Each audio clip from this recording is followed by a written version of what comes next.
co-host. Yeah. And, thank you for the hesitation. Hey, dude, what? You're fuzzy all the time. Well, that's only because my camera's out of focus. Stop touching my stuff, man. Stop having a blurry, nasty, gross camera, man.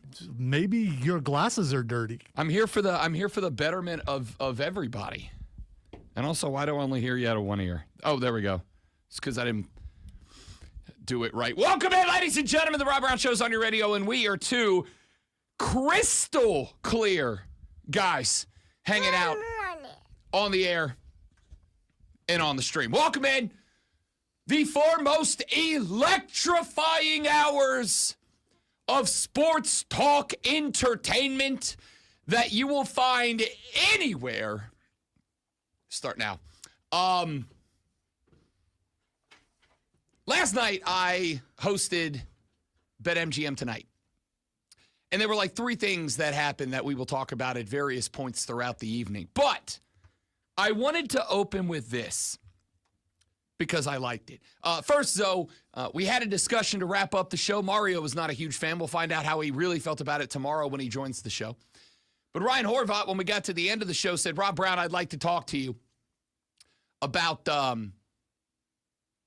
John Cena's heel turn in the promos he's been cutting lately. So he subjected the audience of the BetMGM network, thousands of radio stations across America, to a solid 11 minutes of my takes on John Cena, and I loved it. Well, I'm curious, is Horvath, like you, a non-Cena fan the entire time who has no right to talk about Cena now? So again, that's not how it works. You are not the arbiter of professional wrestling. Number two, Horvat is actually the opposite. He's a guy that said he has always been a face guy, a good guy. And then when he had his first child, who is now old enough to be a wrestling fan, that now he's like double face guy, right? Because he's like, I want my kid to listen to the good guys so that I have to parent him less. And I'm like, I understand and respect that. But he's like me in that he's like, Cena's kind of right? He's got a point. Like he's more in line with reality now than he ever has been. Great conversation. Cena was always good. He was actually always great, much like Roman Reigns. You shouldn't get the turn and go, oh, I like Cena now. It shouldn't. You are the people, or you are the person specifically that Cena is talking about. Correct. And which is why you have no right to even speak of Cena. And I will let him know. I can and I do. I will let him know. But because he was one of the first celebrities to follow me on X.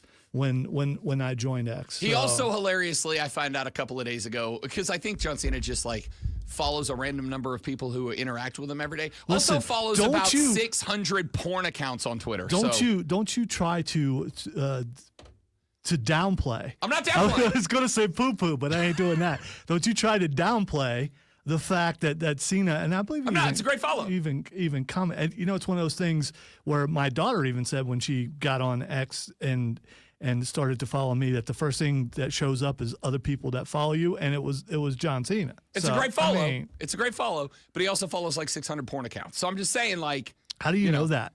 Because people on the internet are weird and they go look at stuff. So did you go and count yourself? No. So you're taking the word of someone on the internet. Somebody screen capped from his Twitter account his follow mentions. Somebody went and looked up like a keyword that showed particular ladies' regions on their bodies, and then looked at the accounts that Cena follows, and there's a lot of them. All right. But again, he's a heel, so I'm all on board with that. But that's not what I'm getting to. We're going to come to that tomorrow, because tomorrow is Fight Club at 9:20 with the great Malonzo. The second thing. Our biggest battles, by the way, are going to be about Cena forever now. That's fine. So, that's fine, because I'm right. The second thing that we talked about that I want to get to is I don't know about you. I was really jacked up about the Jimmy Butler revenge game last night. The Golden State Warriors taking on the Miami Heat. Wait, so it's Jimmy Butler. I know, and I'm a big fan. Yeah, I know, but isn't he? Do you think he's above mid-tier? Yes, I do. I don't. What's he ever won? Horvat had a great take, and I think it's a great take. His take was great player, but will never be the best player on a championship team. And I think that's a very fair take. I think Jimmy Butler's the guy that you pair up with a Giannis, you pair up with a Steph. No Steph Curry last night. Part of the reason they lost. He's basically Chris Bosh, and which is fine. It's okay to be Chris Bosh, but you're not great. I would also point out though, like the legacy of Jimmy Butler, and this is also not the thing I was coming to, but it is since we're here. I think part of the legacy of Jimmy Butler you got to keep an eye on is Jimmy Butler in the playoffs is a different breed of cat. Jimmy Butler's averaging 17 per game in the regular season, but he averages like 28 in the playoffs. For whatever reason, he turns it on in the playoffs. That's why the Heat have been in the playoffs and good. I know you're going to yell at me, but okay, how many championships has that got him? Again, like to me, much like with quarterbacks in the NFL, that is a piece of the conversation. Yeah, well, you can go back in any sport and find someone that scored a lot of points and was better in the playoff but never won a championship, and they would be also rans and second-tier players that people mention in trivia. And that's what he's going to be unless he wins a championship. No, see, that I and again, we'll come back to this later on because I despise that take. I despise that take. That the only thing that allows you to reach the echelon of great is championship rings, as if this is if the NBA was one-on-one, then yes, I would agree with you, but it's not. Do you understand that I'm speaking historically? In the here and now, I get it that people are like, oh yeah, it's Jimmy Butler. But 20 years from now, he will just be a stat because he is not escalated. He is not risen to a championship caliber. Just like Karl Malone, average player. John Stockton leads the league in assists all time, probably never going to be broken. Average player. Okay. Allen Iverson, average player. All right. So well, Allen Iverson for sure. But as far as Reggie Miller. If you hold records or are somewhere near the top, people are going to know who you are. Where is Jimmy Butler as far as records go? You don't know because mediocre player. Jimmy Butler's a good player. I'm not arguing that he's not going to be a threat to make the all-time greatest. By the way, list. He's in the NBA. He's an excellent basketball player. The bench players are better than anyone at your Y. Okay, they just are. Even though that one guy thinks he could, I can make it. The G League players are better than anyone that you know. Absolutely. So we'll come back to that because I was. Unless you know Zion, because he was from around, or Kevin Garnett, because there's a few players around here. You could say that you know those guys.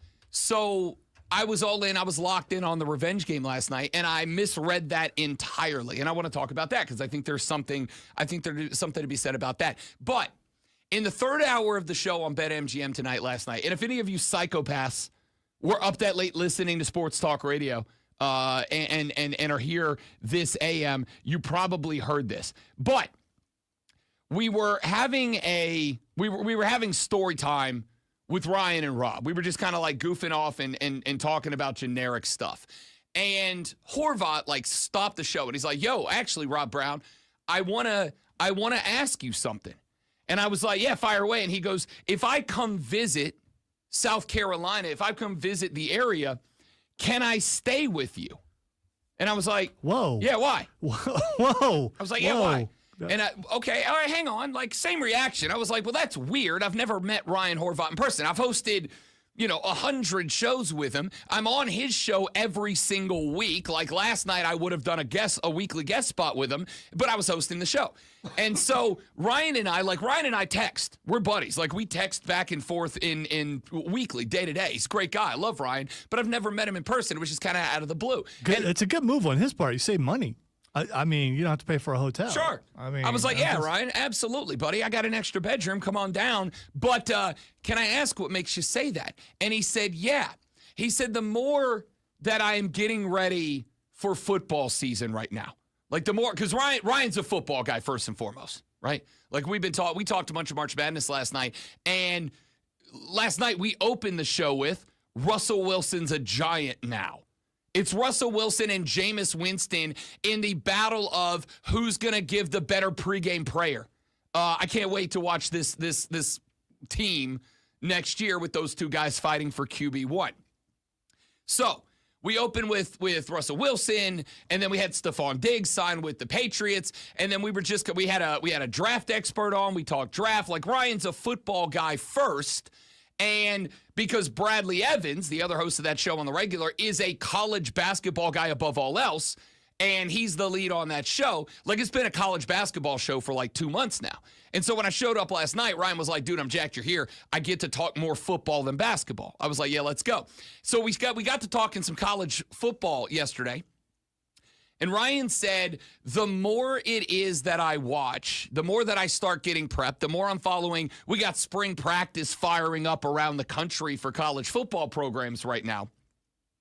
He said, the more I'm kind of getting into the Palmetto Bowl as one of the best rivalries in college football. And I was like, yeah, man, like I same boat. I didn't know how deep and how true this rivalry was. We had a conversation earlier in the show about John Shire, the head coach at Duke. I asked the question on the show, is this the least hateable Duke basketball team in a long time, right? Like, there's a lot of Duke teams, I hate them. I don't hate this team. I like this Duke team. Like, they're fun to watch. And we brought Mario into the discussion, who is a North Carolina fan, and he's like, no, I hate them. They stink. John Shire should be punched in the face because he has a punchable face. Like, Mario was just a hater last night. Well, again, it's a rivalry game.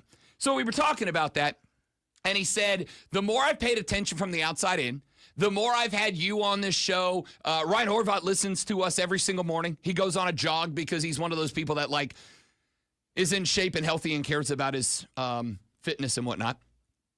He said, I listen to you every morning. Sounds like a lot of work. It doesn't. I hate it. I really do. Hey, 2:18, by the way.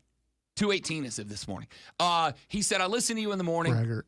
I feel good. He said, I listen to you in the morning, and the more I listen to you, and I listen to the text that you read on the live stream and all that, he's like, the more I'm realizing this Palmetto Bowl might be one of the best rivalries in college football that's never listed towards the top of the greatest rivalries in college football. And I was like, yeah, you're exactly right. And he said, I have a Dabo story that I want to tell you. And I said, great. And he said, I had a buddy who was getting recruited high level to go play college football. And one of the schools that was recruiting him was Clemson. And he said Dabo, according to his buddy, was great through the whole process. And he decided to go play football elsewhere. He said, well, he got married. And it turned out that Dabo was like 30, 40 minutes away on a recruiting trip from wherever this guy got married. This was like the year after he got recruited. He was still playing football. And he said that one of his buddies, because he loved Dabo, and he said he was like heartbroken that another school just made more sense for him. Just made more sense for him. So he said he felt real bad. Like, he called Dabo personally to be like, Coach, like, thanks for everything, but this other school is closer to my family, and he had some family stuff he had to deal with. And Dabo was like, yeah, no worries. I understand completely.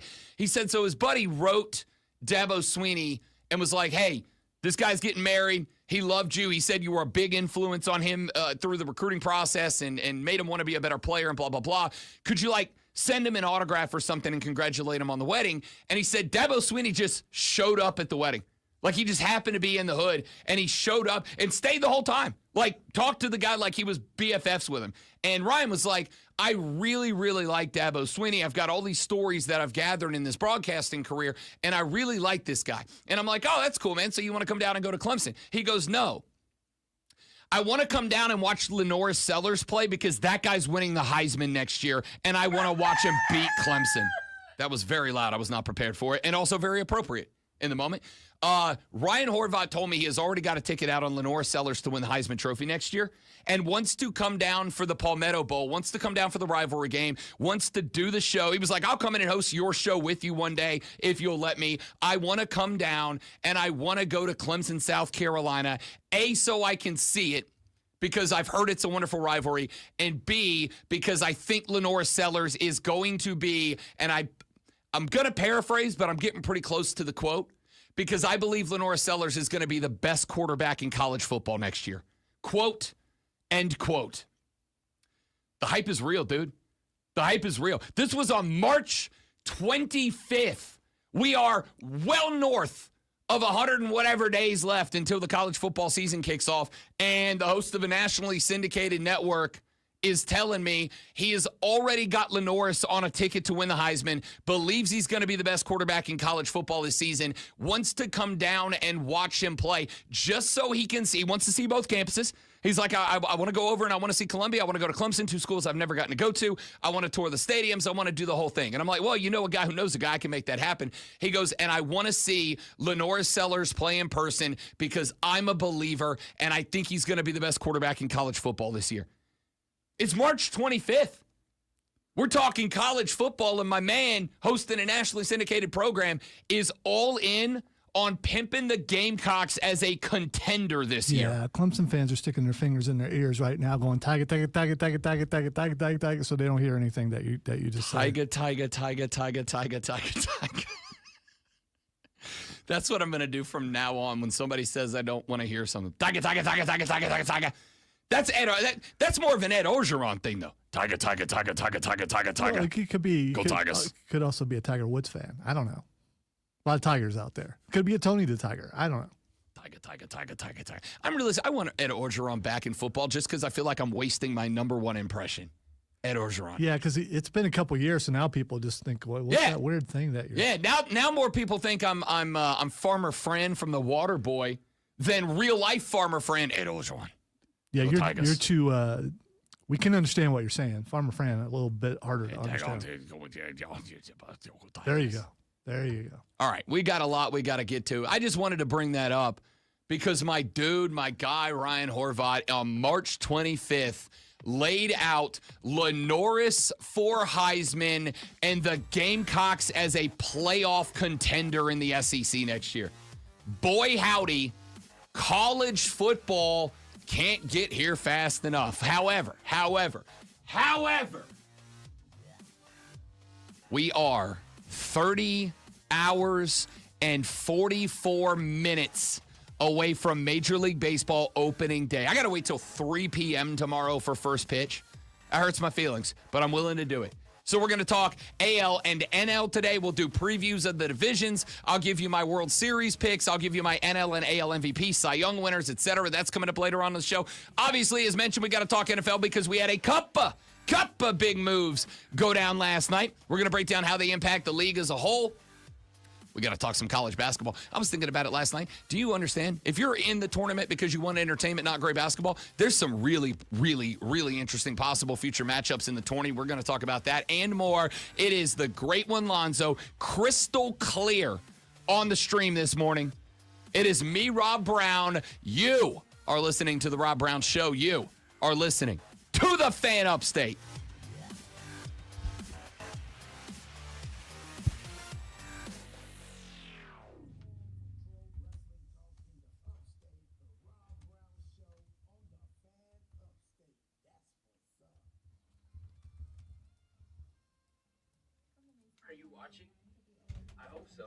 Because they're looking at the Tendy King. Oh, I saw that. That's really good. Trying different kinds of tendies. The Tendy King. But I'll tell you what, nothing hits like Wingstop. Especially their new crispy tenders. Because you know what? You got 12 different kinds of flavors, and there's no way you can get bored. And their new house-made ranch is absolutely legendary. Just like your boy Dirty Dom. So, crispier, saucier, dirtier. Just how I like it. Make sure I don't get any on the mustache.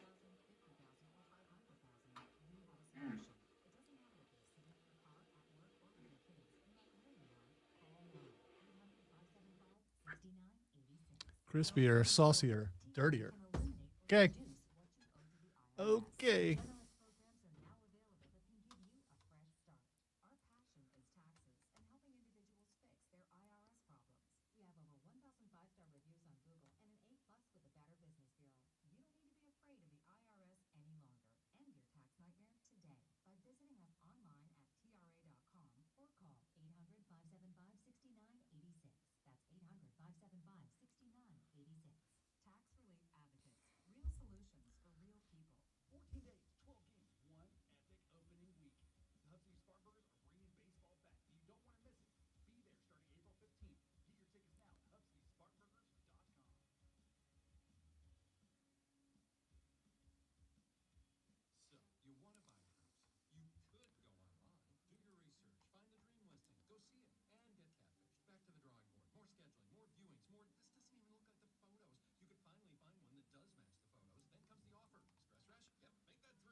Good win for the Chanticleers last night, Chris. You're not wrong.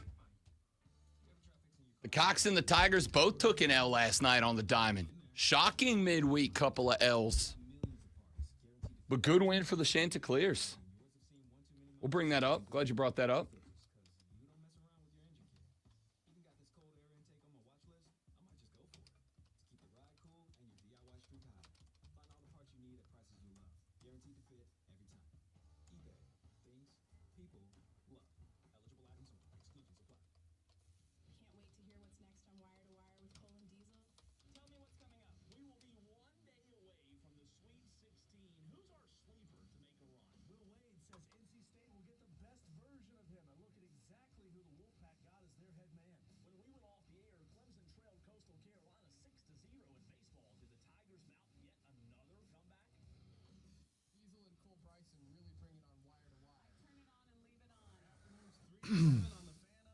You really brought it before? I don't know. I mean, who judges if you really brought it? They really bring it. What are they bringing? I don't know. I mean, it's like Tipper Gore said about porn. I don't know how to define it, but I know when I see it. I don't know how to define bringing it, but I know when somebody brought it. Okay. I don't know how to define when somebody has brought it or is bringing it or in the process of bringing it. I just know when I see somebody who has brought it. I've heard the term before. I don't know why it comes to mind right now, but I'm just curious. That's what Dwayne used to say all the time. Just bring it. That was a Dwayne thing back in the day. Does the final boss not do that anymore? I don't think so. Like for a while, he was rocking a shirt that it had like a mock of the NASCAR logo, but it said "Just bring it" instead of NASCAR. But it was like the NASCAR logo, but it said, I never really understood that. But then again, it's not my job to understand the final boss. All right, it's not. He's wrestled once in a year. I mean, I don't. If you just brought it, Well, He's over 50. Yeah, I'm just going to say, if you just brought it, I'm not sure he can handle it. Hey, speaking of, do we? No confirmation yet. I got no response back. I will pursue it again. Obviously, we're talking about the the one. Yeah, Okay. we are.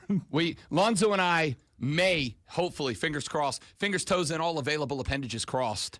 If we do secure that guest, we'll make the announcement tomorrow in the Fight Club. I'm so hesitant. Here's the thing. I am on a streak right now. Oh, no, I get it. I absolutely get it. Actually, you know what? I'm gonna test that theory right now. Okay? I'm going to test this theory. And I'm going to test our theory here at my own peril. Great one. I have this theory right now that while the Rob Brown show rub is real, right? The rub is real. You come on this show, good things happen. And I've been accused of stealing Jim Rome's shtick, of the Rome karma thing, whatever. Who? Yeah, exactly. I've been accused of stealing. I'm telling you, I'm not. If you look at the history of guests that have come on this radio program, almost all of them go on to hit a career milestone or win a championship or whatever. And it's predominantly pro wrestlers. But we have pro athletes on here as well that have come on and then they've gone on to win a championship or an MVP or whatever. Like the Rob Brown show over 17 years, the Rob Brown show rub has been, it's still real to me, damn it, right? However, there's the opposite side of this coin, which is anytime, almost exclusively, and this is terrible for me as a host, because you want to be able to hype stuff. Anytime that I have announced a guest in advance, like half the time that guest ends up having to cancel or reschedule or something. It happened last week. And it's not his fault. I actually got on the phone with his manager that afternoon, and I found out what happened, and it wasn't anything within the player's control.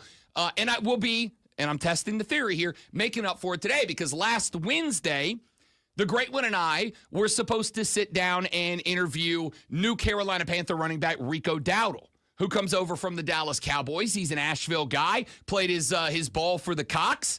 I was really excited. And then about 20 minutes after he was supposed to call in for the interview and he hadn't showed up, I got a call. I was on the drive home, and I just left the parking lot, and I got a call from his agent that was like, look, here's what happened. Nothing bad, but it was just something that, like, it's, something pro athletes have to deal with, and we'll reschedule. And I was like, great. No worries. But that morning on the show, I had hyped up that later in the afternoon, the Great One and I were going to be interviewing former Gamecock, turned Dallas Cowboy, turned Carolina Panther, Rico Dowdle. And then he ended up having something come up in his training regime that caused an issue. Not an injury or anything. I'm not breaking any news. It was just a little personal issue he had to delay. Well, I got the call yesterday. Rico Dowdle is going to be interviewed today at 1 p.m. So we'll jump on the horn with Rico Dowdle at 1 p.m. today, and we will have that interview for you tomorrow. Now, I don't know if it's a real testing of the theory because it's a reschedule, not a Rob Brown Show debut, right? Like ordinarily, this is pretty limited to Rob Brown Show debuts, that if I announce it on the air, something comes up and that interview falls through and it has to be like rescheduled or whatever. But I'm going to put the theory to the test here.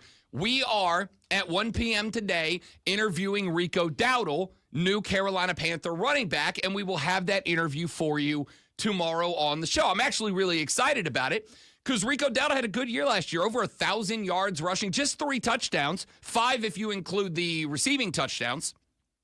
Actually, I think it was 2 rushing, 3 receiving, but 5 touchdowns, 1,000 yards on the ground, just about 400 yards receiving. And that was on a Cowboys offense that was missing their starting quarterback, had some issues, and has CeeDee Lamb on it. So, I think those numbers could actually go up with Bryce Young looking for his running backs, with Dave Canales, I think, having a better grip on how to use running backs than any of the last 2 or 3 Panthers head coaches. I think Rico Dowdle could be a revelation to the league this year, and I'm looking forward to talking to him. So, we're going to test the theory that the Rob Brown Show bump is real, because if Rico Dowdle has a career year this year in Carolina, I'm going to chalk it up to coming on the show. But I'm testing the other side, which is the Rob Brown Show curse, which is if I hype an interview before it happens, sometimes it falls apart. We'll see. If Rico calls in at 1 o'clock, we get him on the air, then at least we can say we tested that variable. We'll find out. But I'm very excited about it. All right, speaking of the NFL, yesterday, Russell Wilson signs a 1-year deal to become QB1, probably. He's got to beat out Jameis Winston to become QB1 for the New York Giants. It comes about a week after Jameis signs his. For Jameis. I am rooting so hard for Jameis. I know you are, because you're a member of the Haters Ball. No. It's just you love Jameis. Now this, I'm sure you were rooting for Jameis, but now your guy's coming in, and suddenly you're no longer rooting for Jameis. Whoa! Hang on. It was implied. It was implied. No. Hang on one rootin' tootin' gosh darn second here. Let me be very clear. Russell Wilson's not my guy. He's not my guy. In fact, quite the opposite. I have made fun of Russell Wilson probably more than any other host on this or any show. But at the same time, you've defended him not as much as Bryce, but pretty close. No. What I have said is, I think, all right, the Russell Wilson I've made fun of is the corny, goofy, plastic, manufactured, off the field Russell Wilson. He's a dude that I genuinely feel is 24/7, 365 thinking about branding, which it's 2025. I understand it. So am I. You've got to understand that, when I'm on Twitter, every time I punch up a tweet, I have conditioned myself to the last thing before I push send. The last thing I think is, how is this going to impact my job and my career, right? Now, I have received permission from the powers that be here at the Radio Ranch and up through the ladder. I have been told we're a little less prudent, strict about our personalities on Twitter than we are on the air. So, I'll drop the occasional F-bomb on Twitter. I'll say the occasional outlandish thing on Twitter that I would not say on the radio program. But at the same time, if you follow me on Twitter, and you did back first when I moved here to now, there's a lot of things you've probably seen change. As much as I personally enjoy talking politics, and I'll talk politics with anybody, whether we agree or disagree, I like talking politics because to me, it's an extension of talking philosophy. And I like that. I'm entertained by that. But I've pretty much stopped doing that on social media because I've also come to the realization that as much as I don't like this, there are people out there who are incapable of separating a person's political views from your perspective of them as a person, right? And that's disappointing to me that there are people out there who have said, Rob, I'm not listening to your show anymore because you said this about a politician or a policy or whatever. So I've quit that. But I do have to, every time I'm going to push send on a tweet or whatever, I got to think about the brand because it's 2025. Everything's about the brand. In fact, I'm gonna play a clip for you later from Austin Rivers that I agree with the take, but I think he missed something. It's about recruits going to a school. I want to get into that. But Russell Wilson doesn't just only think about the brand, but his brand is like cheesy, man. It's corny. It's lame. Even I don't say that about people unless they're like way over the top. Is it specific to a certain demographic that you don't understand? No, not at all. I think I know which demographic you're talking about, but the answer is no. Because there's a lot of players that fit a lot of demographics that I don't have a problem. In fact, quite the opposite that I do like. It's just the whole, like, here's the thing. If you're going to drop a tag like, let Ross cook, Broncos country, let's ride, like, you got to have It's Riz, baby. We got Riz. some Riz. If you have charisma and aura and, like, you're just, like, I'm good. Jameis is literally the proof of that. Right? Like Jameis Winston went through some stuff. He had some off-the-court issues. There's question marks about some of it still. But I also think that Jameis, who subscribes to a lot of philosophical takes that I just don't, is also a dude that I'm like, this guy's entertaining as hell. This guy's fun to watch. He's out there in New Orleans leading the second line down the street with a brass band, knocking back beignets. And I'm like, that's my dog. That's my guy. Russ is out there selling lame-ass cookware. And like being boring doing it. So it's not been a defense of Russell Wilson. However, I did believe, as a knower of ball, that Russell Wilson starting for the Steelers over Justin Fields last year was the right call. I would also like to say to finish that thought, the Steelers letting Justin Fields go was the dumbest thing that they've done. In 16 years of not winning a playoff game, the dumbest thing the Steelers have done is bring in Justin Fields, give him a year to get the Chicago stank off, develop him, and then let him go. That was dumb as hell because Justin Fields should have been the future of Pittsburgh. It's completely understandable. They made the mistake of dividing the locker room. So if they leave one and let another one go, then they say they were wrong about making the decision they did when they let Russell Wilson start. They had to let him go to keep the locker room. I completely disagree with you for two reasons. Number Doesn't one, mean you're right. I'm not saying it does. I'm saying I disagree with you. I'm saying, number one, I walk into the locker room and I go, hey, we made a decision. We're the management. You're the employees. That's it. And you know me. Wow. You know me. Wow. Hang on. You know me. I'm player guy first. Almost always player guy first. But I also understand that I got 50 on game days in the fall. I got 53 guys in there that I need to operate as a team, which means they need a supervisor or a manager guy at the top that pulls everything together.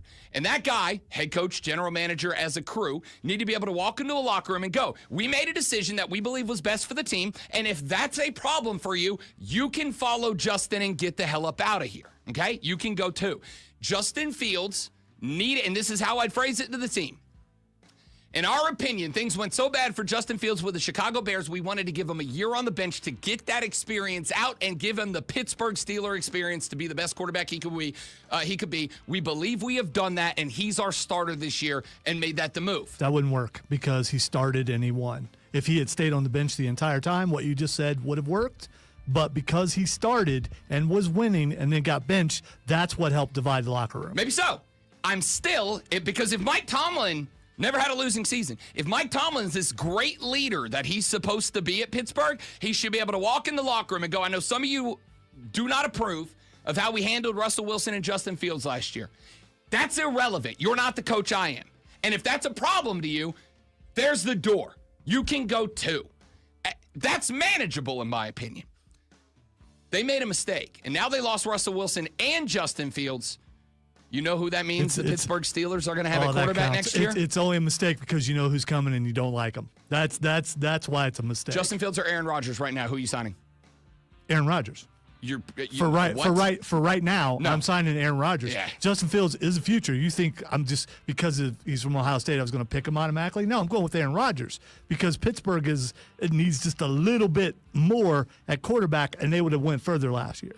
Oh, we are going to talk about that. I didn't know we were going to do a Rodgers v. Fields segment, but now we are. That's what you want. So I mean, It is now. Yeah, and I'll be right. All right, when we come back, we're going to get into that. We'll talk about Russell Wilson to the Giants. There's another quarterback that I think should be in the fold that isn't, but should be. We'll talk about that. And both Carolina and Clemson losing midweek baseball series.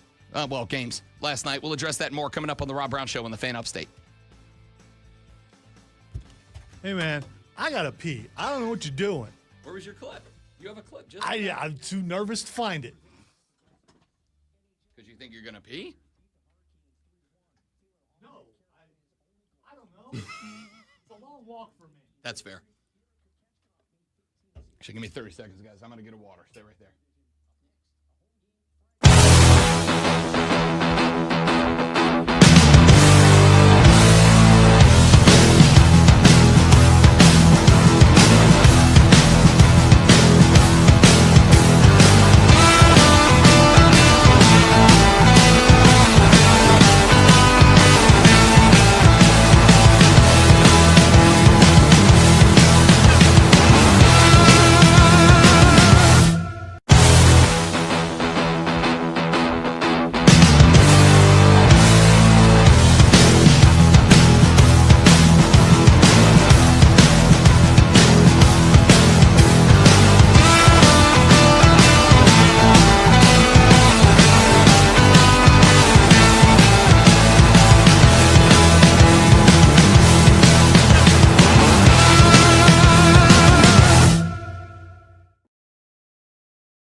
Everyone keeps touching my stuff and taking it upon themselves like it's their job to do things when it's my job.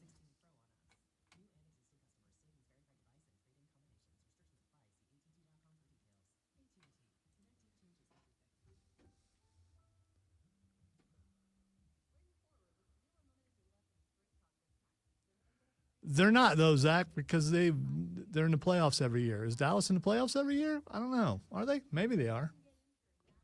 They're kind of insignificant to me. So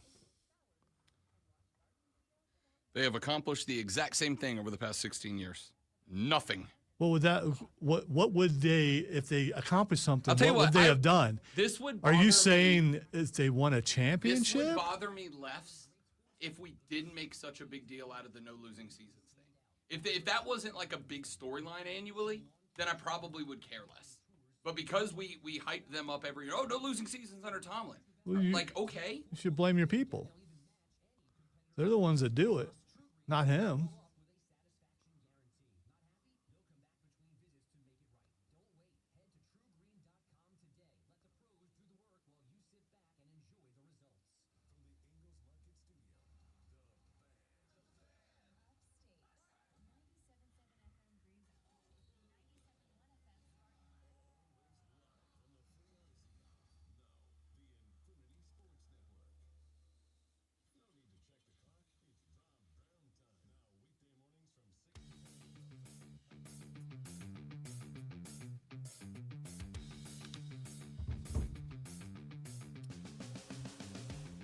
Russell Wilson, a new member of the New York Giants. He will join Jameis Winston in the QB room there in the Big Apple. Opposite metropolitan New York will be Justin Fields, the new QB1 of the New York Football Jets. It leaves the Pittsburgh Steelers in a situation where they effectively have 3 options remaining for their quarterback spot next year.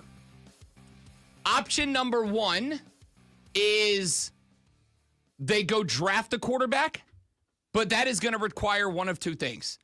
Either hanging out towards the bottom of the first round, hoping Jackson Dart falls to you. And this is really weird because Jackson Dart, yesterday we were talking NFL draft, and so I was kind of like doing an amalgamation of mock drafts from a bunch of different talking heads just to kind of see what the vibe was, because obviously quarterbacks are the most important position in the National Football League. And I saw mock drafts with Jackson Dart coming off the board as high as 6, 7, 8, 9. I saw a bunch of drafts with my New Orleans Saints taking him, which I despise. We've already got Jackson Dart on the bench. His name is Spencer Rattler, okay? And I saw him as low as 26th to the LA Rams as the backup to Matt Stafford down the line. If you're the Steelers, you're hoping that one's correct and he's available. Or you got to trade a bunch of draft resources. And the Steelers aren't poor, but they don't have a ton. They wouldn't be able to do much building after that. And I'm kind of at the point now where I'm subscribing to the Howie Roseman philosophy of I'm not drafting a quarterback. Even if it's believed to be a franchise guy, I'm not drafting a quarterback until I can build a line in front of him. So this is why, by the way, the New England Patriots signed Stephon Diggs, so they can watch Patriots fans meltdown on draft day, so they can use a top 10 pick on an offensive lineman. Probably the kid out of Missouri. We'll talk about that later, too, because it's about time to start putting up some weekly mock drafts. So, I'm not there for the Steelers. Option number 2 is they can sign Aaron Rodgers. Now, I'm not saying, although I don't think he will be, that Aaron Rodgers will fail in Pittsburgh. What I am saying is the Pittsburgh Steelers are a team that, for the past 16 years, have been in inept second half of the season offense for one reason or the next. That's just been it. You can blame it on Russell Wilson last year, cool, but I can go back to the last couple of years of Ben Roethlisberger, and you can see the Steelers, and this bothers me, and I'm going to say what I said to Alonzo during the break on the air here in a second. Even going back to Ben, you would have a team that would get to that winning season mark, and then for whatever reason, they throttle down or they get figured out annually or whatever. They just backslide the second half of the season into the playoffs. The problem I have with that is that I don't know, even though he did for the Jets, I have to give Aaron Rodgers credit where credit is due. The second half of the season last year, Aaron Rodgers was a better quarterback. Not great, but better. Numbers were solid. Not great, but solid second half of the year. That is historically where the Steelers screw up. Now, maybe that's a match made in heaven. Maybe that's a match made in heaven. Maybe the Steelers have a quarterback who gets better as the year goes on, and that's the solution to the issue that they've had the last 16 years running. Where Trey popped up in the chat, and he said the Steelers are the Dallas Cowboys of the AFC. And I'm going to tell you what, I am good with that. Let me tell you why I like that comparison. Because annually, I get told Steelers are back, Steelers are back, Steelers are back. They never are. They haven't won a playoff game in 16 seasons, or whatever. What is it? 60, whatever number it is. Ridiculous number of seasons. And annually, they get to not having a losing season, and then they show you what they really are, which is like, okay, right? And what I said to Lonzo during the break was, it bothers me, the Steelers do. It bothers me so much, I think, because of that narrative. That narrative is just driven into the ground every year. You know, the Pittsburgh Steelers under Mike Tomlin have never had a losing season. Okay.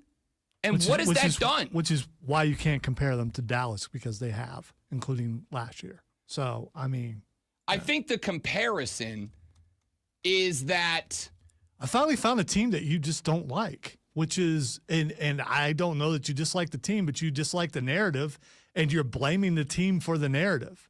You're blaming the coach for the narrative. You're blaming the players for the narrative when the media is the one who came up with the narrative. Again, first off. And all they're doing is talking about a stat, and you're a stat guy, so you think you'd be okay with them quoting a stat every year. As the media, as a member of the lamestream media, let me fill you in on something. The lamestream media talks about and covers whatever their audience is going to react to and pay attention to. Buddy. And that is from the top to the bottom. I come in here and we crack this mic and I focus on, now there are segments I will acknowledge. I talk about stuff that I want to talk about. U.S. soccer, the four nations face off, whatever. That's stuff I want to talk about. I know hockey doesn't resonate. I said this to Ryan last night. I know hockey doesn't resonate to a large group of the country, but I also believe if I could expose more people to hockey, it would, because it's a great sport. But I also recognize that takes time. But the majority of the stuff that we focus on here on the show is stuff that y'all react to. The Steelers have never had a losing season narrative is a narrative because people follow it.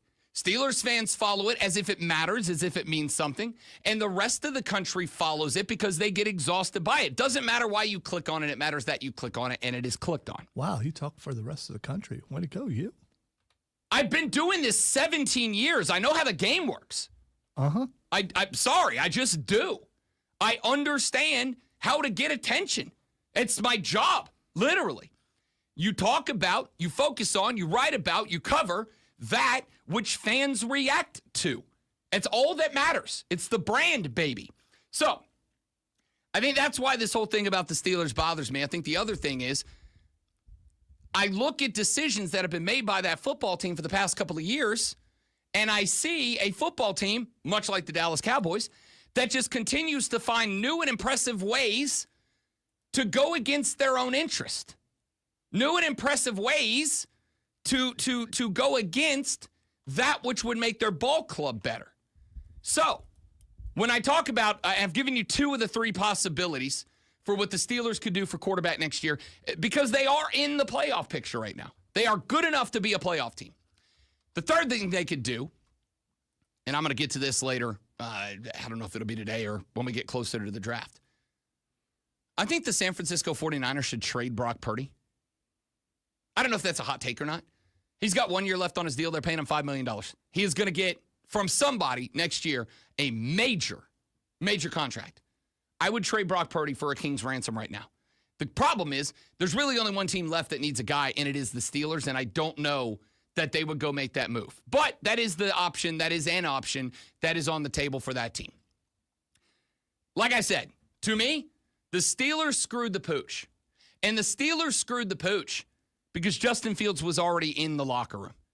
That's the guy you go with. That's the guy you bring in. That's the guy you elevate to QB1. You look and you go, look, the plan was always for Justin Fields to come in, to spend 1 year getting the Chicago off of him. 1 year genuinely having, because again, when he got drafted to Chicago, that team was a dumpster fire. And they did not get better until he left. And they went and they got DJ Moore and they got DeAndre Swift and they got all these players. Cole Kmet. They got all these players after Justin Fields left. But up until that point, they stank. Their coach was stank. Their OC was stank. Their administration is stank. Their ownership is stank. Justin Fields never had a chance. I believe that. There are young quarterbacks that I point at and I go, that guy never had a chance to succeed in that franchise. Justin Fields is in that group. Never had a chance to succeed in Chicago, and yet still had some impressive moments there. Up until this year, we're going to talk about this later because Sean McVay had some nice things to say about the new GM of the Jacksonville Jaguars. I believe Trevor Lawrence was placed in Jacksonville, and up until this year, and this is a make-or-break year for TL16, has not been put in a scenario where he can succeed, a scenario where he can get some numbers, but not truly succeed. Justin Fields is maybe the poster child of that group for me, of quarterbacks, young quarterbacks. Bryce Young was that. I said the whole time BY's been in Charlotte. I'm like, you guys are You're zoning in on the quarterback and you're not looking at the big picture. The big picture is that this franchise is on fire, and you dropped Bryce Young in the middle of it with a bucket of water and expected him to put it out. That's not enough. Okay, so on fire as in bad. As in okay, bad, as in a dumpster fire. Because there for a second, I was like, what? Yes, as in the franchise was a dumpster fire, and you asked a rook quarterback to save it. That's not how it works, okay? Justin Fields was right there for the Steelers. You gave him that year. He got to sit. He got to watch. He got to learn from a quarterback, a vet, a 10-time Pro Bowler, regardless of how you feel about him, a 10-time Pro Bowler, a Super Bowl winner, about how to be QB1. And he was right there for the taking, and you decided to move on, which I think is foolish. And if you asked me right now, if you gave me the chance, and I'll even go team specific, if I am the Pittsburgh Steelers, and you gave me the choice right now, there's 2 contracts on the table in front of me. One of them is a deal for Justin Fields, and one of them is a deal for Aaron Rodgers. I'm taking the deal for Justin Fields because Aaron Rodgers gives me a 1-year stopgap. And where am I next year? Right back to needing to find a quarterback. And they will be more expensive. And while I do think next year's quarterback class in the draft will probably be better than this one, I don't think it's going to be chock-a-block full of future franchise QBs. Mainly because this one, I don't think has a future franchise quarterback in it. I might be wrong about Shador. I might be wrong about Cam. I might be wrong about Jackson Dart. I don't think any of them are future franchise guys. I think they can all be good. I think they all might be good enough to win a Super Bowl. I don't think they're franchise quarterbacks. So Pittsburgh's going to be in a spot, if they have to go with Aaron Rodgers, where they're right back next year where they are today. And my question mark is, if you bring in Aaron Rodgers and you get second half of last year, Aaron Rodgers, for all of this year, are the Steelers a Super Bowl team? My answer is no. No. Now, they got better with DK Metcalf opposite George Pickens. There's going to be some weapons there. They can run the ball with Najee. Like, they got a good little decent squad. Mid-pack offensive Would they line. have been a Super Bowl team if they kept Russell Wilson? No, I don't think so. And I don't know if they would have been one with Justin Fields. But what I do know is with Justin Fields, I could have signed that kid to a 5-year contract and had my guy in the locker room and drafted around him instead of bringing in Aaron Rodgers, having no idea what my draft strategy is, and being right back in this position again next year. That's my only point. With Justin Fields, who, by the way, as you pointed out, great one, was winning last year. Would you say 4-2? Yeah, he was 4-2. 4-2 through 6. 4-2. He was winning. To the point that I'm not even, like, the best part about this conversation is that Lonzo was correct in saying probably did divide the locker room by taking a quarterback who was 4-2 and had that team playing well and sitting him on the bench for a guy coming off of a knee injury that kept them out for a quarter of the season. Great one's probably correct. Nope, definitely correct about that. However, I understood the move. That was always the plan. They subscribed to the QB1 doesn't lose his job to injury. I don't agree with that philosophy, but that's clearly what they did. And you had the guy on the bench, probably, I would like to think. Now, I would like to say this. There is the possibility that Justin Fields didn't want to come back to Pittsburgh because he was 4-2 and they benched him. Anyway, you know what? Screw you guys. Yeah, I don't want to be here. That would, I think, be the attitude of most people. I wouldn't blame him if he did. Especially competitive people. Yeah, I wouldn't blame him if he did. And if that was the reality of Justin Fields, then none of this conversation matters. Right? If he just said, screw you guys, I was 4-2, I was winning for you, and you benched me for a 40-year-old quarterback. He's 37. You benched me for an almost 40-year-old quarterback, so screw you guys, I'm out of here. Then none of the rest of this makes sense.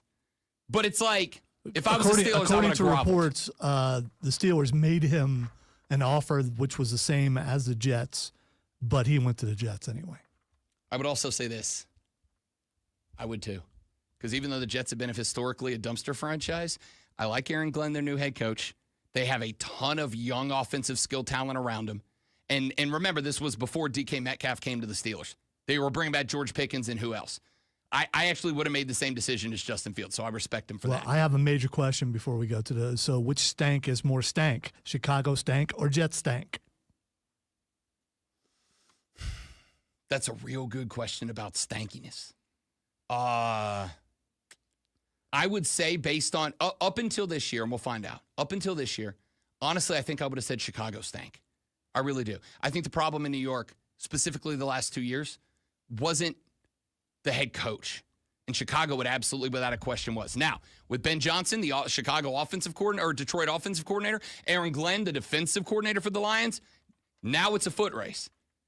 Now it's a foot race for Caleb Williams and Justin Fields. But I think historically the last couple of years, honestly, I think Chicago was the most embarrassing franchise in the league. All right, ladies and gentlemen, it is time to get your morning started off with the 60 most seductive seconds in sports talk radio, Lonzo Sports Flash. I have nothing to add because that was completely correct. 4-time Pro Bowl wide receiver Stephon Diggs has signed a 3-year, $69 million deal with the New England Patriots. Diggs is rehabbing an ACL tear sustained in Week 8 of last season with the Texans, but was ranked 7th in catches and 2nd in team receiving yards at that point. Alex Ovechkin's pursuit of Wayne Gretzky's all-time scoring record is down to 6 goals after scoring his 889th last night in a 3-2 overtime win over Winnipeg. The goal was Ovechkin's 36th of the year and puts him closer to 40 on the season for the 14th time, the most in NHL history. Tune in this afternoon from 3 to 7 p.m. for Wire to Wire. Cole Bryson and Diesel ride shotgun on your drive home and get you up to date on the latest local and national sports news. Great guests, great debate, also a whole lot of fun. And you know what? I don't know if you knew this. It's all Wire to Wire.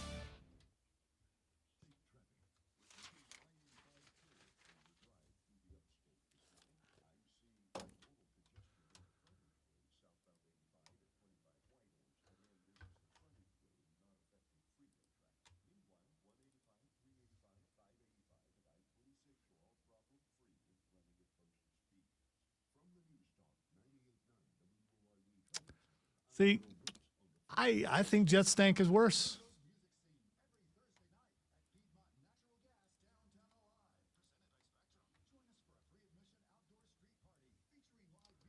I mean, I can look it up, but I'm guessing Chicago's had more winning seasons than the Jets have in the last 20 years.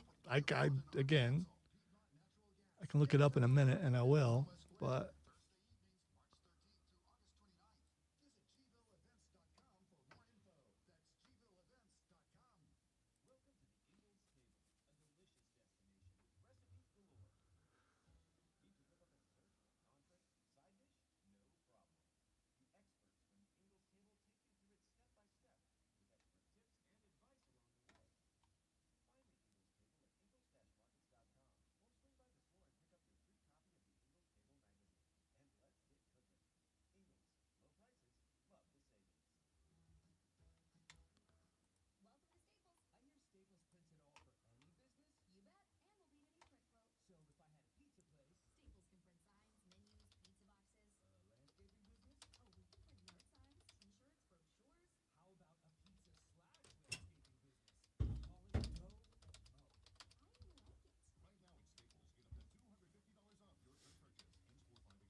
Chicago stank. Hi, Chris. How you doing? Yeah? You look tired. Yeah. Lovingly. Thank you. Respectfully. Why does it have to be lovingly? That's weird. I don't think that is the insult that women do. Oh, yeah. Don't- I said that to my wife when we were on vacation. It ruined the whole day. Yeah. Yep. Yeah. Don't tell them. Wow, Chris, you look wrecked. What's wrong with you? Exactly. I am wrecked. Still hungover. No. a joke, those of you that are listening on our live stream right now. Or is it? Or is it? I'm about to do your laptop. Okay, do you need anything from me? I don't think so. Just confirmation that The rock folder and the Terra folder, just move it into my Google folder if you want. And then, I mean, if that would be easier. I should have done that. I don't know why I didn't.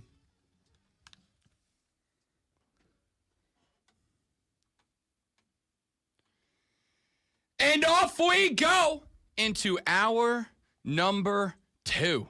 Ladies and gentlemen, here on the Rob Brown Show, it's the Fan Upstate. I am Rob Brown.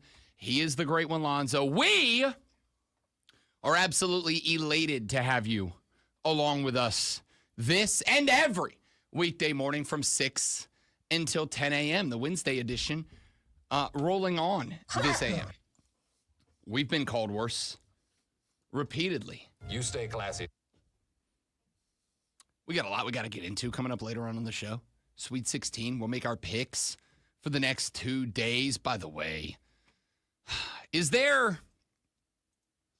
I said last week that the first 4 days of the March Madness tournament, in my ever so humble opinion, are the best 4 consecutive days on the sports calendar. There is only one exception, and that is only if you're a big golf guy. The 4 days of the Masters might be up there with it. But, that's a fraction of the audience, right?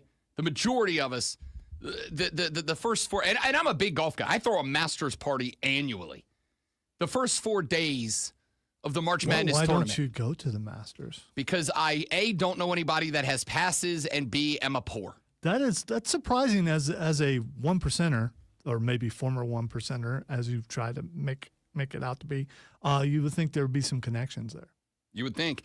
If they are, they have not revealed themselves to me yet. And on top of that, you also got to keep in mind, people ordinarily have a ticket or a pair of tickets. You also have to recognize that when people do have a ticket, they're using it. Very few people, if they have a ticket, are separating from it. And if somebody has a pair of tickets, everyone in their life wants to go to that event. So in order to get an invite from somebody who has an extra ticket, of which there are not a ton, you've got to be power ranked number 1 on their favorite people list. And while I think I am top 5 on a lot of people's list, I'm number 1 in very few. I think the list is like my mom and my wife, and neither of them has tickets. So you're not top 5, and your boy, who still on occasion calls us and tells us he's at this certain golf course and wish you were there? Oh, I'm sure as far as golf excursions, I absolutely am. You know what he doesn't have? Access to Masters passes. That is surprising. I'm not really. Because dude seems to be everywhere else. Listen, there's only a few thousand of them.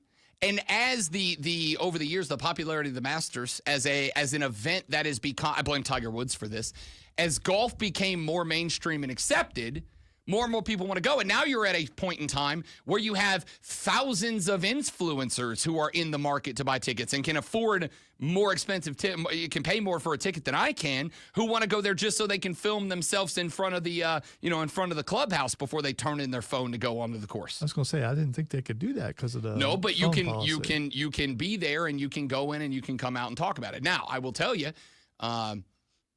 one day, and I don't know when that day will be, one day, I will get the thumbs up as a media member on a pass to go cover the Masters. And I will tell you now, great one, I will not be here that Thursday and Friday. I will be in Augusta, Georgia. I may do the show from there, from like an Airbnb or a hotel or whatever. I may have to drive to Augusta every morning because it's cheaper to drive there from here in the AM, but I will not be here when I get approved. I'm just curious because I don't know the answer to this, but as the guy who gets the call for all things around this area, and that would be in this area, does BetGM have some influence? I don't know. You better believe I'll be asking. You might want to. I mean, that's just an avenue. But here's the other angle of that. Last I checked, you're on a nationally syndicated show. I absolutely am. And you do guest spots. I absolutely am. And also on that note, you are the expert of this area. I don't disagree. And I would go so far as to say I'm the second best golf guy on that network. PJ Glasser's the only guy who knows more golf than I do. That dude can bet like Q school caliber golf, okay? However, you got Nick Costos, whose show is not just syndicated on the BetMGM network, but on the NBC Sports Network. You got Brad Evans on BetMGM tonight, who has 1.25 million followers on X. You got you got Cody Decker. Like on the BetMGM network pecking order, I'm about 9th on the list of probably 10 on-air hosts. So if BetMGM got approved for, let's say, 2 media passes, the likelihood that even I am getting one is 0, because the people on that net who are more popular but don't care about golf would still go, I don't care about golf, but I'm going to Augusta. See, I don't know if you've heard this before, but you're never going to get the approval if you don't ask. Oh, so why not ask? The hilarious thing is the assumption that I haven't been trying for years. With every avenue I have. I've been in the lottery. I've put out notices to my friends. Hey, I will carry your bags and pay for the gas and the hotel and all the food if you will hook me up with a ticket. I have gone through this station, old stations, nationally syndicated. Now I've tried everything. I just haven't gotten the thumbs up yet. It's like they don't know who I am. What if you get there and it wasn't everything you expected to be? There's a 0.01% chance that is going to be what it is. Maybe the joy is in the chase when it comes to this, not the end game. I don't think so, because I know 0 people who have been to the Masters and haven't said walking the grounds at Augusta makes you feel like you're in like Notre Dame Cathedral. Yeah, but maybe it's more about being there and saying you were there than it is actually being there, so you don't want to jeopardize not getting to go back just because of the people, because it's a status symbol. Saying, oh, yeah, I went to the Masters. National golf writer Jay Busby, friend of the show, who covers the PGA for Yahoo Sports, covers this event annually. He's the Yahoo's #1 golf guy. He gets sent every year. And I saw him because last year I went to the U.S. Open up at Pinehurst #2 in North Carolina. And I got, for the first time in at that point, 16 years that I've known Jay and had Jay on the show as a repeated guest, first time I ever got to shake his hand in person. And we had a beer and lunch together in the VIP catering tent, because I did give VIP tickets to that. And I was like, hey, Augusta, do you ever get tired of going? And his response was not just no, but hell no. He's like, every time you walk that course, it's like, golly, man, the history that's been made here. The history. And again, I do think it is part of being a golf guy. But I also, again, I know people who don't give a gosh darn about golf and go to this thing anytime they get tickets, because they happen to know somebody who knows somebody who knows somebody, and they get tickets, and it's hollow grounds, man. It's hollow grounds. So I'll put it this way. I do have a friend of mine who has access to tickets for the par 3 competition they do on Wednesday, right? So all the golfers go out there, and they only play the par 3s. It's a Wednesday tradition at the Masters. You do not get to see the whole course, great when you only get to go to the par 3s. You do not get to walk Amen Corner. You do not get to go. You get to go in the clubhouse. You get to walk the par 3s, and that's it. And I told this individual, if you get passes again this year, I want them. I will go with you. I will take a Wednesday off from the show to drive to Augusta to walk 4 holes of Augusta just to experience it. That's how big of a deal it is. Haven't had any just in a really long time golf stuff show up on X, and now here it is. Hey, man, I'm an influencer. Wow. I'm an influencer. Hey, ladies and gentlemen, it's 7:08 in the morning. You have 52 minutes before you got to get your bootay up, showered, dressed, in the car, on the road, to work, sit down in front of the desk, get logged in, punch in, do all the stuff you got to do before you get to the highlight of your day, which is to take that very first break, to walk on down the hallway, to go to the break room, to stand in that little corner where the lights aren't really on, that the boss can't see you, and to talk sports with your coworkers. And when that happens, you need to know what's going on in the world of golf and soccer and hockey and baseball and football and basketball and all the sports that we know and love. You are going to need this. Are you ready for the playbook of the peculiar, the almanac of the absurd, and the encyclopedia of the extraordinary? Well, you better be, because we're diving headfirst into the 3 top stories that will have your coworkers saying, Are you guys sniffing on newsprint or something? where they take their first bathroom break. No. Here we go. Welcome to the water cooler cheat sheet on the Fan Upstate. It is the water cooler cheat sheet, the top 3 sports stories that You need to know before you get to the office this morning and talk sports with your coworkers. When you do, this is what you will be getting into. Let us dive right in with item number one. We are getting towards the end of the NFL's free agency blitz. We have started to see the last few of the big names sign deals. Really just one or two left that we are waiting to see whomst, if any, team they will join. But yesterday, one of the biggest remaining names, actually, I should say two of the biggest remaining names, came off the board. Russell Wilson has reached an agreement with the New York Football Giants, a one-year deal up to $21 million in value, including 10.5 guaranteed, according to Adam Schefter. The 10-time Pro Bowl selection have been in discussions with the Giants, the Browns, and contract negotiations with the Pittsburgh Steelers, but has opted for New York. Of course, he won Super Bowl XLVII.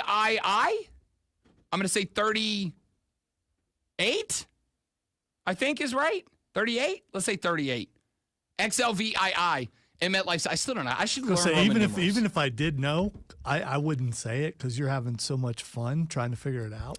It's like the annual thing. Whenever the Super Bowl rolls around, I say how much I'm gonna like. I'm gonna learn this one day. I'm gonna learn Roman numerals. Can we? The Super Bowl, the NFL should have taken one big opportunity, which was when we got to Super Bowl 50, they should have stopped with the Roman numerals after that. They should have stopped. But here's the problem. I mean, I learned Roman numerals in school. You probably did too. Because the Romans were still around. Hey-o! And because of that. That was rude. I'm sorry. No, it's okay. It didn't hurt like you think it would. It's the only place you ever see them. Yeah, it is. So if you have a chance to keep a dead, I don't want to say language because it's not. How would you say that? Numerical system. Okay, dead numerical system alive. Why would you want to kill it? Off the top of my head, there's only one other place that I know that we utilize Roman numerals frequently, and that is at the end of people's names when they are the third or the fourth or whatever. But like, I don't know anyone that is beyond blankety blank the fourth. Like, I know one person who is the fourth. I am the third, right? So, like, my initial is Rob Brown, I. But that's the only other place I know we use Roman numerals, and I don't have to go past IV for that. With the Super Bowl, I read these, and I'm like, Super Bowl, okay. Super Bowl, XL, X is 10, L is 20, so that's 30, and then the V is 5, but then the three I's go after, so that's 8, but if they go before, you count the other. It's dumb and I hate it. At 50, they should have changed to regular numbers. That's just me. Anyway, MetLife Stadium is the site where Russell Wilson won his Super Bowl with the Seattle Seahawks. He put up a social media post yesterday saying, been here before, can't wait to do it again. Hashtag MetLife at Giants. The agreement between Wilson and the Giants eliminates New York as a potential option this season for Aaron Rodgers. It also leaves Rodgers and the Steelers in a position to negotiate a contract if he decides that A, he wants to be there, and B, he wants to come back. There is one more option for Aaron Rodgers, great one, which is don't sign with anybody, stay a free agent, wait till a QB1 goes down somewhere around the league for a contender who's then willing to pay you $1 gazillion for half a year of work to come in and try to save their season. Which, by the way, is what Kirk Cousins, I think, said he's doing. Yeah. And probably not an awful call, to be honest with you. Not an awful call. The other big move that got made yesterday, Drake May has a new number one target. Four-time Pro Bowl wide receiver Stephon Diggs and the New England Patriots reached an agreement on a 3-year, $69 million deal that includes $26 million guaranteed. The 31-year-old is rehabbing an ACL injury he suffered in Week 8 of last year with the Houston Texans, but according to ESPN, is expected to be able to return for Week 1 of this season. At the point that he went down, Diggs ranked 7th in the NFL in catches, was 2nd on the Texans in receiving yards. C.J. Stroud had a passer rating of 104 and completing 73% of his passes when targeting Diggs last year. The Patriots made a play for Chris Godwin in free agency, but Godwin decided he wants to stay and finish his career in Tampa. It left them in need of a number one wide receiver. Here's the thing. They also desperately need an offensive line, and I believe this is the very first time that you have seen what I am calling the new philosophy, the Roseman philosophy of putting together an NFL team. If you have a young quarterback, Go grab you a bunch of offensive linemen, young offensive linemen, draftable, moldable offensive linemen to build an offensive lineman for your quarterback. Go get your skill talent through free agency and trades. Looks like that's what the Patriots are doing. So Russell Wilson signs with the Giants. Stephon Diggs signs with the Patriots yesterday. Let's get to item number 2.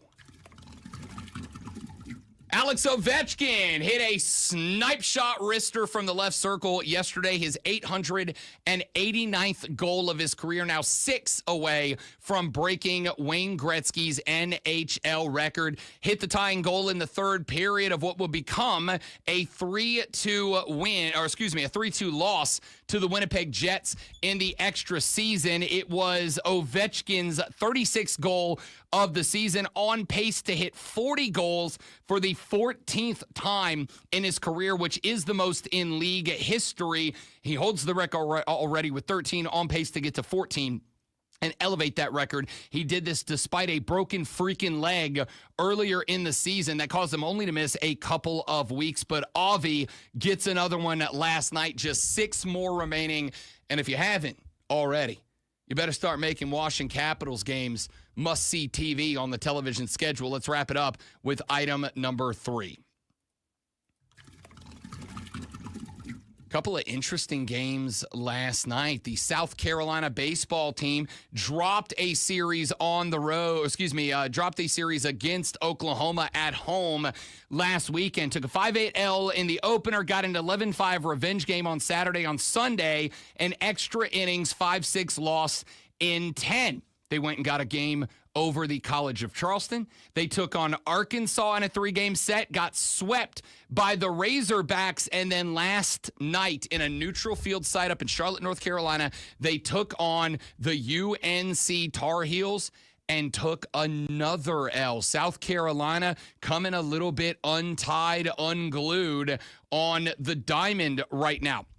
As far as the game itself went last night, Brandon Sweeney took to the bump, went 1 inning, 1 strikeout, 4 batters faced, no hits allowed. Then you ended up having a parade of pitchers that went to the bump. South Carolina used 12 pitchers in their effort last night. Nobody went more than 1 inning. A handful of guys like Zach Russell, who did not record a single out despite facing 3 batters. You had a couple of other guys like Parker Malat, who had 0.1 innings pitched. Aiden Palmer had 1. Roman Kimball had 0.2 innings pitched. It was not a good night off the bump for the Gamecocks last night. They take an L to North Carolina. It drops the Gamecocks to 17-9 on the season. Over on the other side, the number 3 ranked Clemson Tigers had a midway game against the Coastal Carolina Chanticleers at Doug Kingsmore Stadium. I want you to know, I got asked to host BetMGM tonight midway through the day yesterday. If I didn't, there was a very good chance I was driving down to go to this game. A top 25 matchup, in Coastal Carolina takes the win 8-2 over Clemson last night. Coastal turned 3 double plays, allowed 2 of 12 base runners to score in their victory last night. Took a 1-0 lead in the season series. They are now 18-7. The Tigers drop to 23-4. The two teams will match up one more time in Conway on May 6th. 3-run dingers by Sebastian Alexander and Blagan Pato in the 3rd inning gave Coastal a 6-0 lead. The Chanticleers added a run in the top of the 5th to take a 7-0 lead before Clemson started to be able to find the board, but just a couple of innings. Oliver Ellison earned the win, pitched into the 5th inning. Tigers starter Noah Samol, 0-1, took the L. The Tigers will conclude their 16-game season opening homestand by playing Presbyterian tonight at 6 p.m., trying to get the caravan pointed in the right direction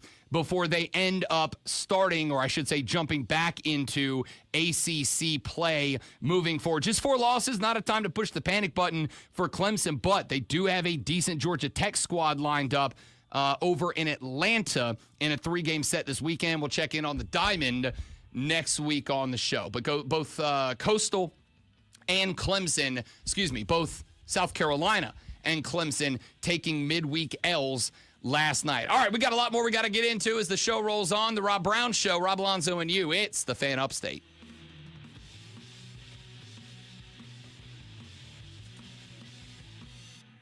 Is it hot in here? My ears are sweaty. Is it just me? It's always hot. Fair enough. My ears are also sweaty. All right. Might be a humidity thing. I don't know.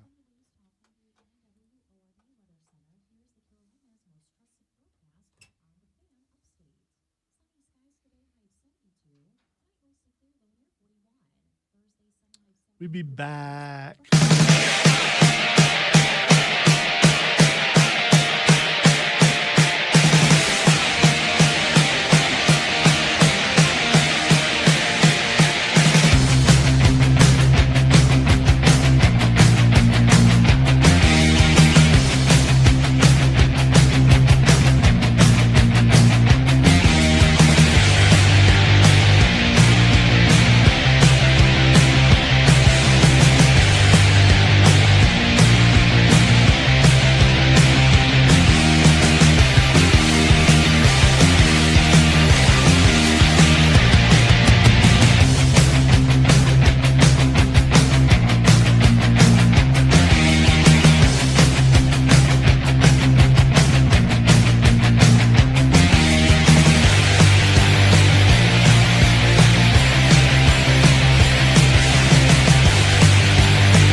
Downloaded a Nickelodeon brawler yesterday for Silver. Yeah?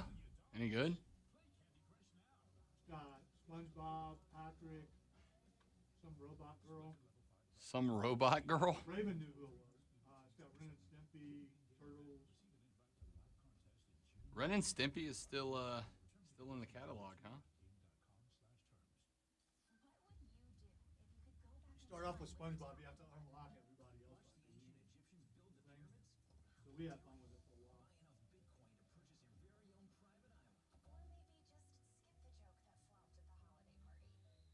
I was proud of myself last night because I finished the show at 11 and I was very tempted to hop on Baldur's Gate, but I made myself go to bed.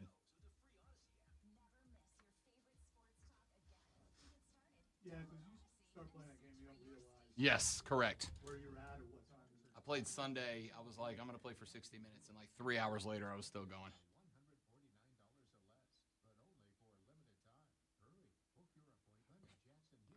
And all that glitters is gold.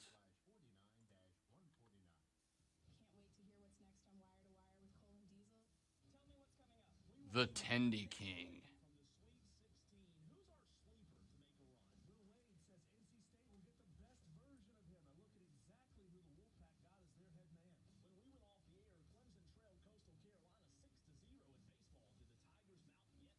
What's the ideal food endorsement for you?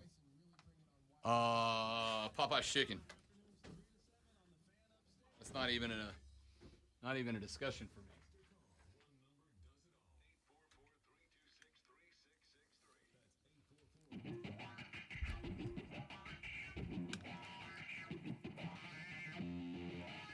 It is the Rob Brown Show. It is the Fan Upstate. It is Rob. It is Lonzo. It is you. 844-326-3663. That is the number to the Hub City Spartanburgers text line, 844-326-3663. Shoot us a text on the Hub City Spartanburger text line, or shoot us a call at 844-326-3663 if you want to come at us in that direction. A couple of weeks ago, we got to talking about further conference expansion and realignment. And I floated an idea. This was like 3-4 weeks ago. I floated an idea. And the idea that I floated was for the Atlantic Coast Conference. If they wish to remain relevant, and if they wish to remain, if they wish to remain in existence, then they should be working on at the very least, partnership, but preferably a merger with the Big East. And my philosophy was, you are beyond the ability. This is true really for the Big 12 and the ACC. You are beyond the ability to keep up with the Big 10 and the Southeastern Conference in terms of football. Can't do it. They have claimed everybody that can be claimed, and whoever is left, and I'm talking about Florida State, I am talking about Clemson, even the folks that are left for picking, the teams in the ACC as early as probably 2031, as late as 2036, the teams in the Big 12 who are locked in until the early 2031 period, 32 period, whatever their GOR expiration year is, and then maybe they could be available. They're all going to the Big 12. Or they're going to the Big 10, or they're going to the SEC because they're going to get paid the most there. And at the end of the day, that's what this decision is about. So the thought that I had was, if the ACC wants to exist, what they ought to do is have a merger with the Big East. And they should set their goal on becoming the best basketball conference in America. Now, that might be tough to do because look at the SEC right now. 14 teams make the tournament. 13 of them make the field of 64. 7 of them make the Sweet 16. All of those numbers are records. Can that stay for a long time? I don't know. Because like I said, the SEC did something that college basketball teams, I think, have started to figure out, which is, doesn't matter what the personality of the coach is, you better have a coach with personality. Dan Hurley, Rick Pitino, John Calipari, those are guys in and out of the SEC that I think qualify for that statement. Kevin Willard at Maryland. These are all guys that kind of qualify in that thought system. Well, here's the interesting story. Dan Hurley was in a post-game press conference. This was, I believe, after the opening round of the NCAA tournament. And I am shocked and disappointed in myself that I heard this clip yesterday afternoon for the very first time. I mean, I've been saying that. I mean, I've talked to Coach K about that. He's texted me that. We've talked about that. I've mentioned it to people at the Big East. I've talked to Dave about it. I mean, that would just make, obviously, tons of sense to come up with some way to get. And obviously, I think the basketball programs in the ACC could really use that. You know, I think, you know, Syracuse has been hurt by by losing the Garden. You know, Pitt's been hurt by losing the Garden. It's harder for them. You know, BC, obviously, there's been major advantages from a football standpoint, but and I hope I'm not speaking out of turn for those folks. But I mean, how cool would it be to find a way to get, you know, Syracuse back in some type of ACC Big East consortium tournament? I don't know if that's a catchy name, but yeah. I mean, it's not, but I see where you're going with it, Dano. But effectively, Dan Hurley saying that the idea I had 3 weeks ago is a conversation that has happened. Now, I don't know how high up that conversation has gone. Hurley said, I've texted with Coach K about it. He thinks it's a good idea. Dan Hurley said, I've had conversations with people in the Big East about it. Did they take it seriously? Did they listen to him? Again, I don't know. But it does feel like it's the right move. And when you have a voice as influential as a guy that is a two-time reigning defending undisputed college basketball national champion, when you have a guy that is a face of the college basketball landscape now openly discussing that whether or not the conversation is happening, it should happen. I got to think you got to lend some credibility there. Now, I will say this. As much as I think it's a good idea, as much as I think the ACC would gain immense benefit, incalculable benefit by partnering with the Big East, whether it is via merger or whether it is some sort of partnership on the hardwood, whatever. Whatever the way they go about it is, I think the ACC benefits. I will also say this. I feel kind of weird having this conversation. And I feel kind of weird about having this conversation because is there anyone, Lonzo, my boss, Diesel and Cole, or any one of you out there amongst the Armada and the Tolos, are there any of you that believe in the year of 2032, which is simultaneously 27 years and 4 days away? Are there any of you believing that in 2032, the Clemson Tigers are in the ACC? Because I don't. I don't. I think the muscle flexed by Clemson and Florida State in order to come up with an arrangement with the ACC where the buyout money and the fact that a buyout now does allow you to keep your GOR, which it did not up until a few weeks ago, was done because Clemson and Florida State told the ACC, look, here's the deal. We are gone one way or the other. And if it's 2036, we will wrap you up in litigation annually every single day. You will lose more money in the court system fighting us than you will gain from us being unwilling members of this conference. I think those two schools are gone. And so it kind of feels like it's almost pointless for me to sit here and discuss the fact that Dan Hurley, maybe the face of college basketball right now, that may or may not change this year, Dan Hurley sat on a mic a couple of days ago and gave you the exact same take that I had, which is the ACC and the Big East should merge, or at least partner up, and they should create the most powerful basketball entity because they're never going to keep up with football. Half the teams in the Big East don't have a football program. The ACC is going to lose probably their top 3, maybe 4 in Florida State, Clemson, Miami, and down the road, I would bet North Carolina. Probably also mean Duke goes with them. Now, if they do lose Carolina and Duke, this whole Big East ACC thing probably doesn't even matter because those are, between those two conferences, arguably, even if not the most successful right now, the biggest 2 brands that they would bring to the table.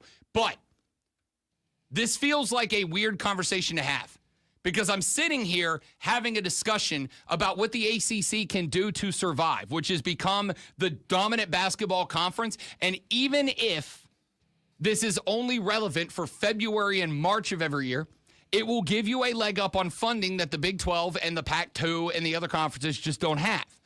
On the flip side, I also believe by 2032 it won't matter because there will be so few ACC fans in the audience because Clemson won't be there anymore.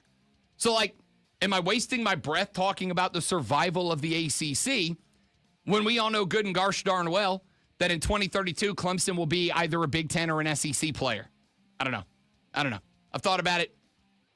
It feels like it's something we're talking about, but also not at the exact same time. We got a lot more we got to get into. Dame Lillard done for the year, probably. The Milwaukee Bucks have said he's out indefinitely. He's got the exact same situation Victor Wembanyama has, that they shut him down for the year. We got to talk NBA later on in the show. The Thunder have reached 60 wins, first team to do so. I got an MLB, AL, and AL preview for you, including my MVP and Cy Young picks, and a whole lot more. The Rob Brown Show, the Every Sports Show, continues next on the Fan Upstate.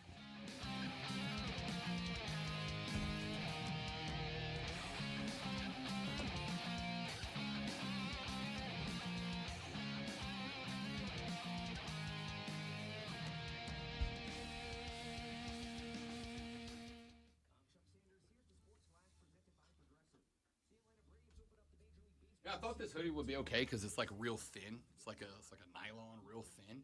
I'm still sweating my butt off in here. Losing LBs, though. I mean, make a positive out of it.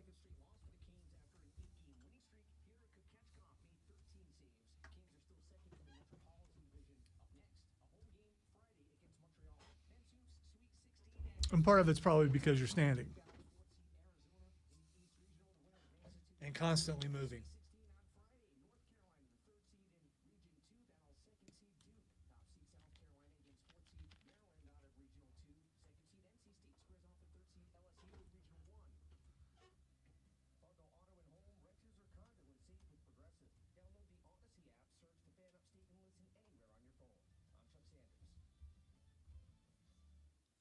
keeping the green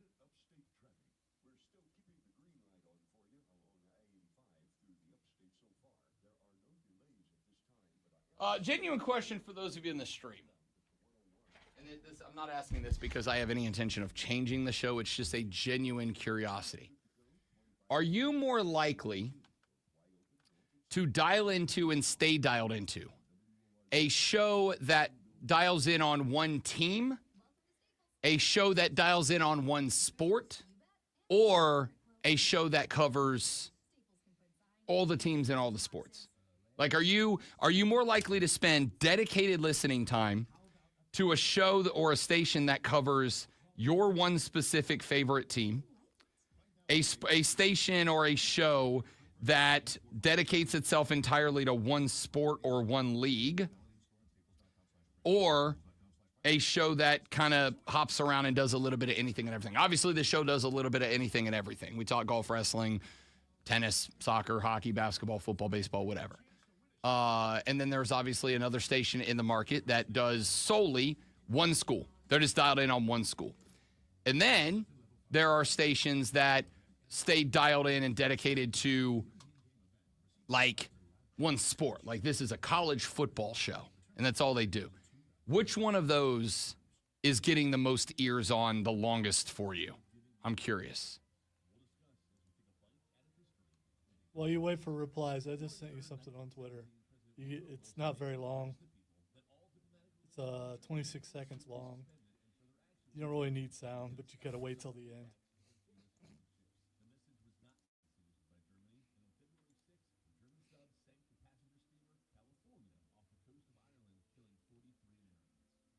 Like I said, just keep watching.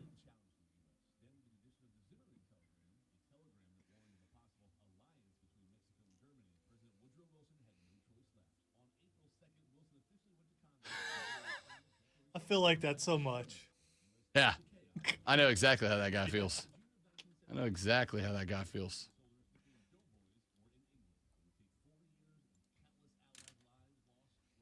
Well, you feel it more now because you're older.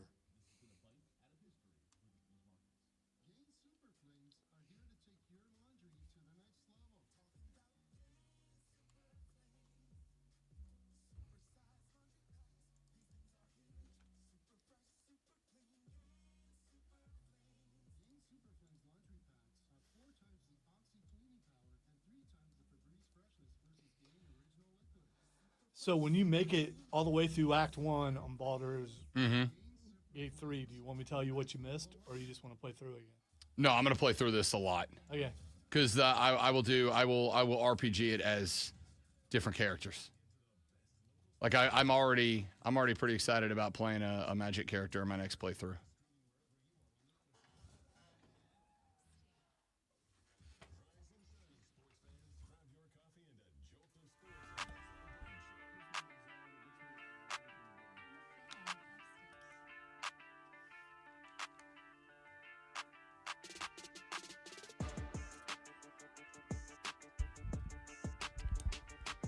The Rob Brown Show on your radio. It is the Fan Upstate. Rob, the Great Malonzo, and you.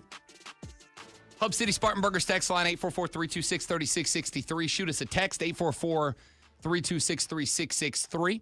Or use that same number to call in and be on the radio broadcast. I am kind of interested in the moves over the past couple of weeks in the NFL and how they're going to impact and shape the NFL draft. And the reason why is because with the Carolina Panthers sitting at number 8 and having so many needs to go grab in this draft, I'm kind of intrigued by how it might fall for them. Because I think the Panthers are in a very interesting spot right now. In that, I'm not a best player available guy or a draft specifically by need guy. I believe the truth, like many things, lies somewhere in the middle. I think that you got to find a balance between the best player who fills a need. That's to say, if you got 3 positions that are needs and you get to a point where there's a guy at all 3 positions available for your pick that's graded out well for that position, you take whichever one of those 3 guys is the best player available at that point in time. So I think Carolina's in a very nice spot at number 8 because there's going to be a lot of top 10 caliber picks that are available in that spot that you could go grab. The Tennessee Titans, it's looking like, are locking in on Cam Ward, the quarterback out of Miami. I'm not ready to write Will Levis off as a starter. I'm not. But it looks like they want to go Cam Ward. That's good for Carolina. And it's good for Carolina because it is one spot that somebody's going to fall, whether it's in Abdul Carter or somebody else. One spot that somebody's going to fall. Cleveland becomes very interesting at number 2. Again, I don't like Cam Ward to Tennessee. I'm not ready to give up on Will Levis. The Tennessee Titans had a bottom 3 offensive line in the NFL last year. They graded out on Pro Football Focus to like a 27 out of 100.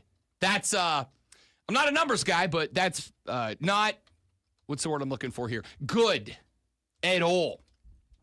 So I'm not giving up on Will Levis because we saw some flashes. And then we also saw moments where Will Levis was on both knees with his hands outstretched to the football gods asking for mercy.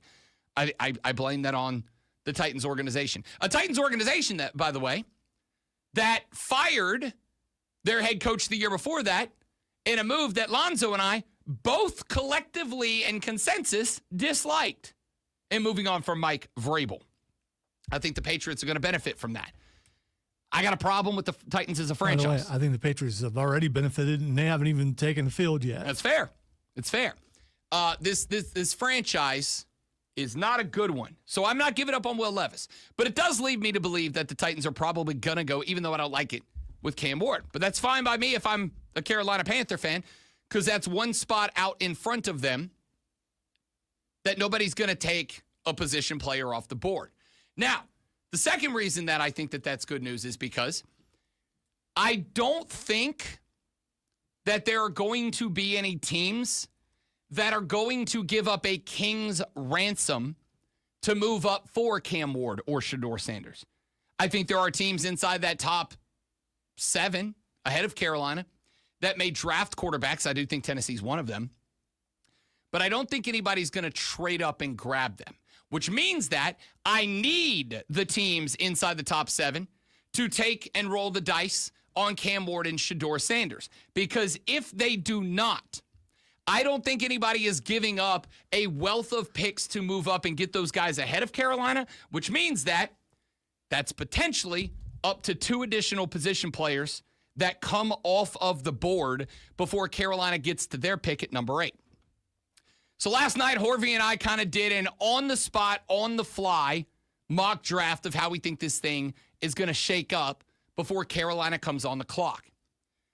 We both agree that while it is a bad decision, we think Tennessee's going to go with Cam Ward. I don't know what Cam Ward's going to be at the NFL. I do know if he's behind that offensive line, I don't have high expectations. Same for Will Levis. Not on them. It's out of the franchise. Number 2 is Cleveland. Interesting spot here. A team that has a ton of needs. A team that needs a quarterback. Because we've given up on Deshaun, right? Like both as a person and as a player, we've given up on Deshaun. So you got to move on. I don't know that you have a quarterback in the room that I trust. And on top of that, Cleveland, maybe more than any other team in the league right now, needs to do something to build up some goodwill with their fan base. They got to do something. Grabbing a guy that they believe will be a franchise quarterback would probably be, even if it's not the right guy, it at least would buy them some time with a fan base that could be talked into thinking, okay, like this is a possibility. The best possible outcome for Carolina would be Cleveland drafting Shedeur Sanders at number 2. However, I don't think they're going to. I think Cleveland comes off the clock with Travis Hunter. Why? Because there are 2 more positions they need outside of quarterback. Number 1 is cornerback. The other is wide receiver. You can cover both of those bases. Now, I do think Travis Hunter, when he gets to the league, is going to be a primarily one side of the ball, occasionally both sides of the ball guy. I don't think he's going to be a two-way guy. I don't think he's going to play offensive and defensively on both sides of the football. I think he's going to play primarily one side or the other and then occasionally fill in. And I do think it will be more predicated on what the roster that he's drafted to looks like than it is what he does. If he goes to a roster that is heavy on DBs, he'll play wide receiver. If he goes to a team that's got a handful of wide receivers, he'll play corner. And then he'll fill in on the other side of the ball. But I think that the other thing here is, while Shedeur might be the right call for Cleveland, Travis Hunter is also going to be a guy that gives them that little bit of a good publicity boost that they need. He's a marquee guy. Let's move to the Giants, pick number 3. The pick that I had there was Mason Graham, defensive tackle from Michigan, or Armand Membu, the offensive guard / tackle from Mizzou. I personally would like to see the Giants go offensive line. I think that's a failure of theirs. And whether it's Russell Wilson for a couple of years or Jameis Winston for a couple of years, or this is just a stopgap, because, again, both of those guys are signed to either a 1-year deal in the case of Russell Wilson or a 2-year deal that is structured much like Kirk Cousins got a 4-year deal, but I told you it was structured to be cut after 2. Jameis Winston got a 2-year deal that is structured to get cut after 1. They got 2 guys on the roster for a year, which means to me the Giants are looking at quarterback next year. Well, if I'm going to go quarterback next year and I'm subscribing, as I do now, to the Howie Roseman philosophy, I want to go ahead and build up my offensive line now so that whoever my guy is next year at QB, whether it's a vet I pick up in free agency or via trade or a guy I draft coming out of college, I got an offensive line already built in front of him. I'm kind of interested there. Whoever of those 2 guys, Mason Graham or Armand Membu, isn't drafted by the New York Giants, I think the other will be drafted to the New England Patriots at number 4. I think same situation. Patriots were 31st in pass block win rate last year. They won 51%. If you rushed Drake May, you got to him 50% of the time. This is what I mean when I say some young quarterbacks are drafted into situations where it doesn't matter how good they are, they can't win. If a quarterback is being hurried on 50% of his passes, I don't care if you got prime Brady back there. You're going to have a struggle. So I think they go line. And I think it's offensive, but they could be defensive. We'll see. Whatever's left. At 5, I got Jacksonville going with Abdul Carter. This is the first ouch pick off the draft for the Panthers, because this is a guy I'd very much like to have in Carolina. Now, I do think Jacksonville, probably looking offensive line, probably looking wide receiver, we'll find out. But I do think they're going to go there. The Raiders, yesterday, this was an interesting one. Horvat and I both agreed that Ashton Jeanty is a very interesting pick. I actually like Amarian Hampton, the running back out of North Carolina, a lot, almost as much as I like Ashton Jeanty. But Jeanty's one of those guys, one of those running backs that has that, you can just watch him and see it, knack of taking a hit and keeping his balance. It's like Alvin Kamara, right? You can hit Kamara, and Kamara finds a way to kind of like spin and somehow like a cat maintain his balance. That's Ashton Jeanty. Las Vegas needs a running back. They need a dynamic running back. There's your guy. And that brings us to number 7, the New York Jets. The Jets have their quarterback now. The Jets drafted offensive line last year with Ola Fashanu, who has been pretty good. I think the Jets are going offensive line. Here's why I bring this up, and we'll ask Rashad Beard about this tomorrow. I think the Jets are locked in with Justin Fields. I think that takes them out of play if one of the two quarterbacks, including Shedeur Sanders, falls here. But what I do think they have to do is go offensive line. Because if you're in on Justin Fields, and it looks like they are, if you're in on Justin Fields, you have got to give him a better chance at success than the Bears did and the Steelers did. How do you do that? Roseman philosophy. Go get offensive line. I got them taking Will Campbell, the offensive tackle / guard out of LSU. And that puts the Carolina Panthers on the block. If the Carolina Panthers are on the block at this spot, there's a couple of guys I like. Mikael Williams, edge rusher out of Georgia. I like that spot. I like Will Johnson, the cornerback out of Michigan, in that spot. I'd like to see Carolina go wide receiver. Tet McMillan has probably fallen a little farther than I think he would in a lot of years. Kid out of Arizona. But I don't think you can go wide receiver when there are still names on the board. And the name on the board that we got to last night for Carolina, based on the draft that Ryan Horvath and I were putting together, is Jalen Walker, the linebacker / edge rusher out of Georgia. The Panthers were 6th in yards allowed per play in 2023. They averaged 5 yards allowed per play. Last year, they allowed 6 yards per play.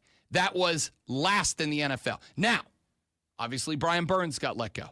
Obviously, Derek Brown played only one game before his knee blew up. Obviously, you had other guys who were spot injured, and you were constantly rotating in first-time starters in and out, in and out, in and out.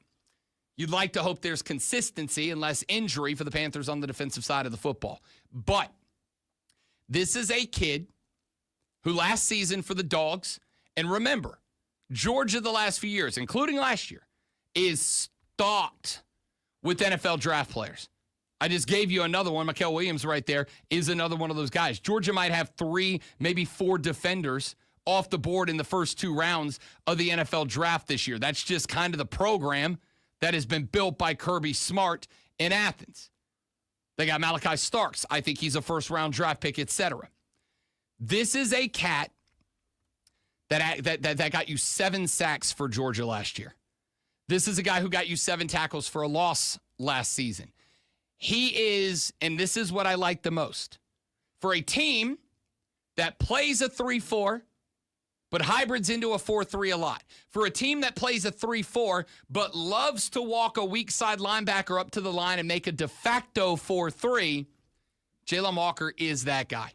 He is, I wish I could remember who it was, but somebody earlier in the week referred to him as an agnostic defender. That is to say, he doesn't really believe he's a true edge guy or a true linebacker guy. He really can kind of go either direction. He believes he can play in either spot. Hands in the ground as an edge rusher, stood up outside as an outside backer. Wow, that I really like that. That's I've never heard. I've never heard it used either, and I really like it. An agnostic defender. He does not believe in himself as an edge rusher. He does not believe that he is a stand-up linebacker. He is somewhere in the middle and can be used as both. I wish I could remember who it was who called him that because I love the terminology. But what I do like is the versatility. I could put his hands in the dirt and play him as an undersized. He's only like 6'1", 220 or something like that. He's not a big guy, but he's very quick off the football. So I trust that I can put his hand in the dirt, have him play a true edge rusher in a 4-3, and he will be quick enough to beat most offensive tackles.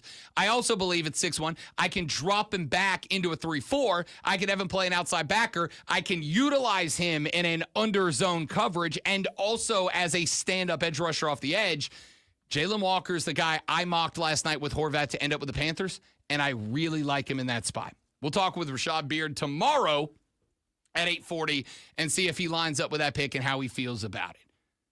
Coming up on the show today, we got your audio blitz next. Best audio we picked up since yesterday. Mark Benetti, voice of the Greenville Swamp Rabbits, joins us here in a little under an hour to catch us up on the Bunnies. They got a big Friday nighter coming up. Out of playoff contention, unfortunately, but that means this team gets to play free and fast hockey the rest of the year. We'll talk with Benetti, see where they are, and more. All of that comes after Lonzo seduces you with the Sports Flash. By the way, when Rob said mocked, he didn't mean like made fun of. He's talking about mock draft. Just in case, why would he mock the guy? He was talking. I don't know why he would do that. Russell Wilson will be QB1 for the New York Giants next year after signing a 1-year, $21 million deal. The 10-time Pro Bowler passed on signing a new contract with Pittsburgh. or the Browns. In order to head to New York, Wilson will join Jameis Winston, who signed a 2-year, $8 million deal with the team last week. Four-time Pro Bowl wide receiver Stephon Diggs has signed a 3-year, $69 million deal with the New England Patriots. Diggs is rehabbing an ACL tear sustained in Week 8 of last season with the Texans, but was ranked 7th in catches and 2nd in team receiving yards at that point. Tune in this afternoon from 3 to 7 p.m. for Wire to Wire. Cole Bryson and Diesel ride shotgun on your drive home and get you up to date on the latest local and national sports news. Great guests, great debate, all Wire to Wire.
Laptop situation as a quote conundrum.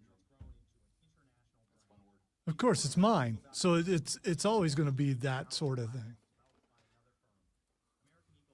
Z Fink, I would like to agree with you, but I think that 100% depends on if Tennessee drafts a quarterback at 1 or not.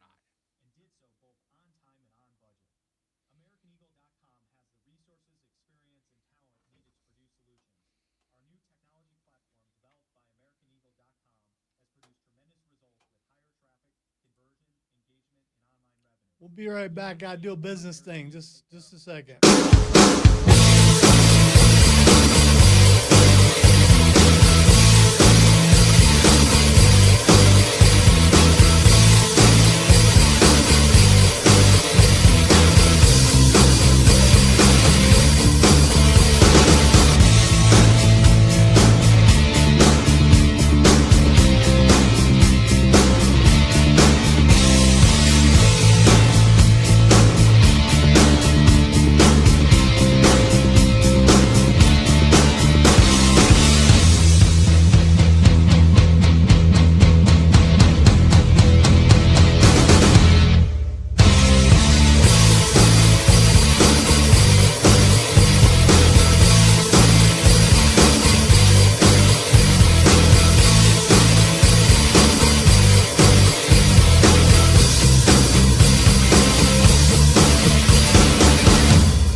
number 3 of the Rob Brown Show underway. It is indeed Mr. Deep Voice Announcer Guy, the fan upstate. Rob Brown, the great one Lonzo, and you.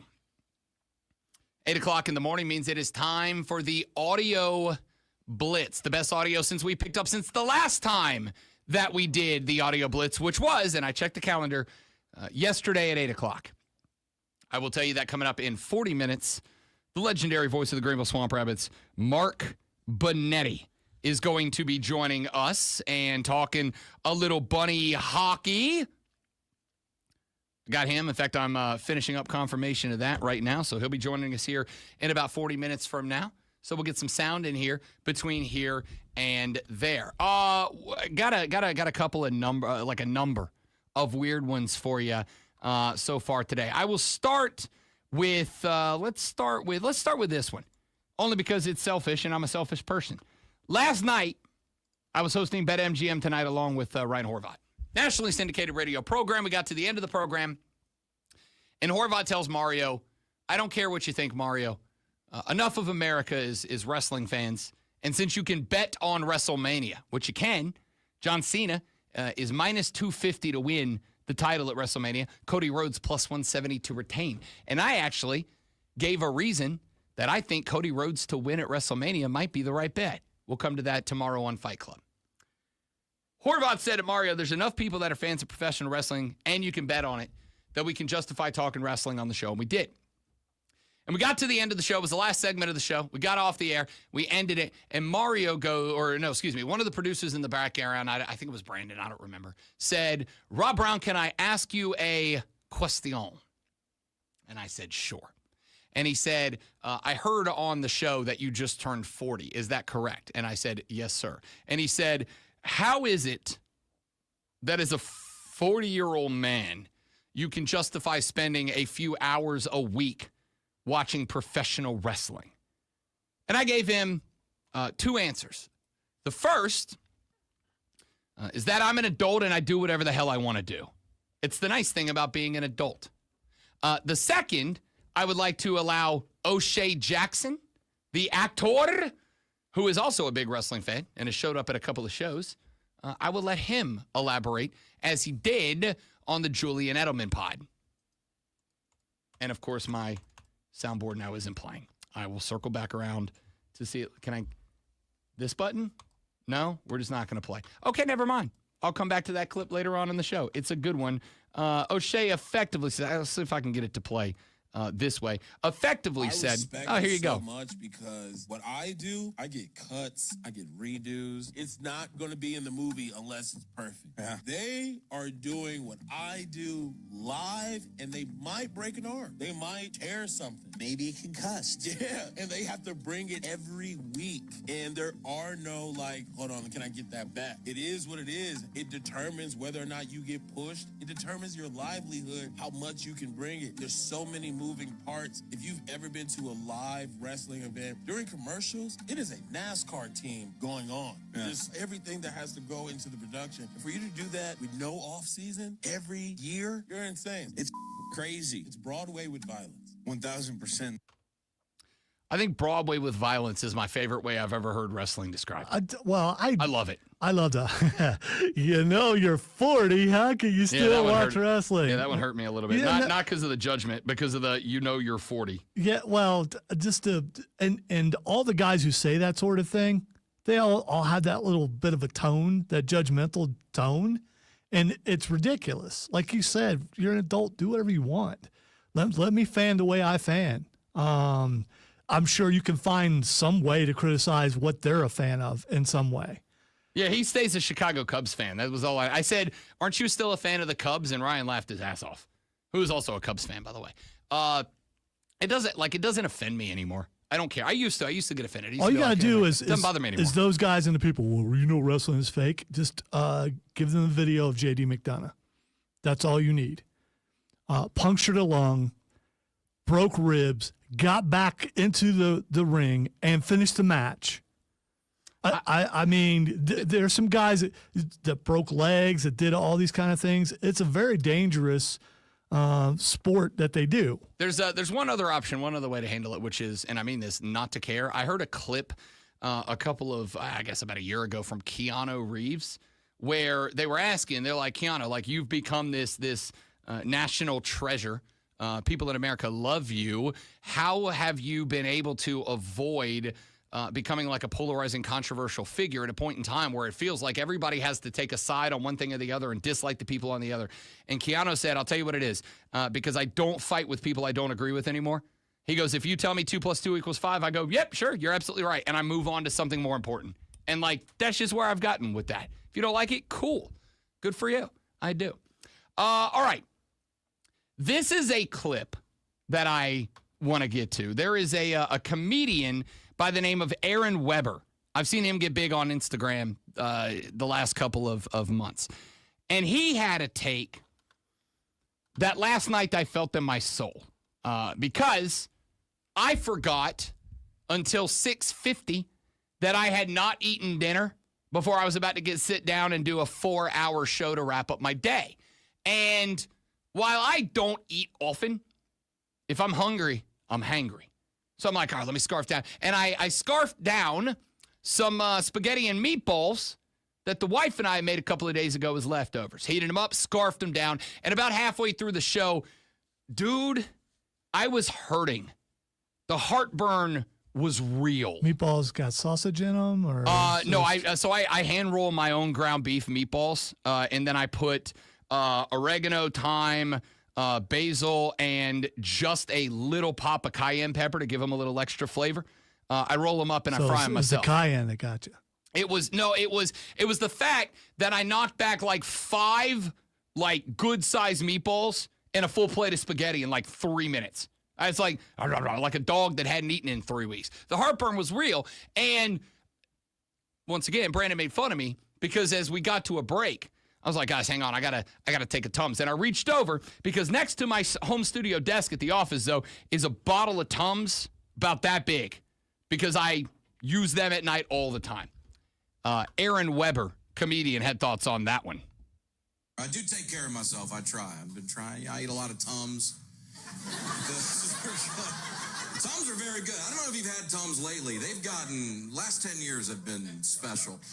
It's borderline top 5 candy in the country right now. I give it out on Halloween. It's gotten so good. They just came out with orange cream. I don't know if y'all get the same emails I do, but new flavor just dropped. It's orange cream Tums. Half of them are orange, half of them are cream.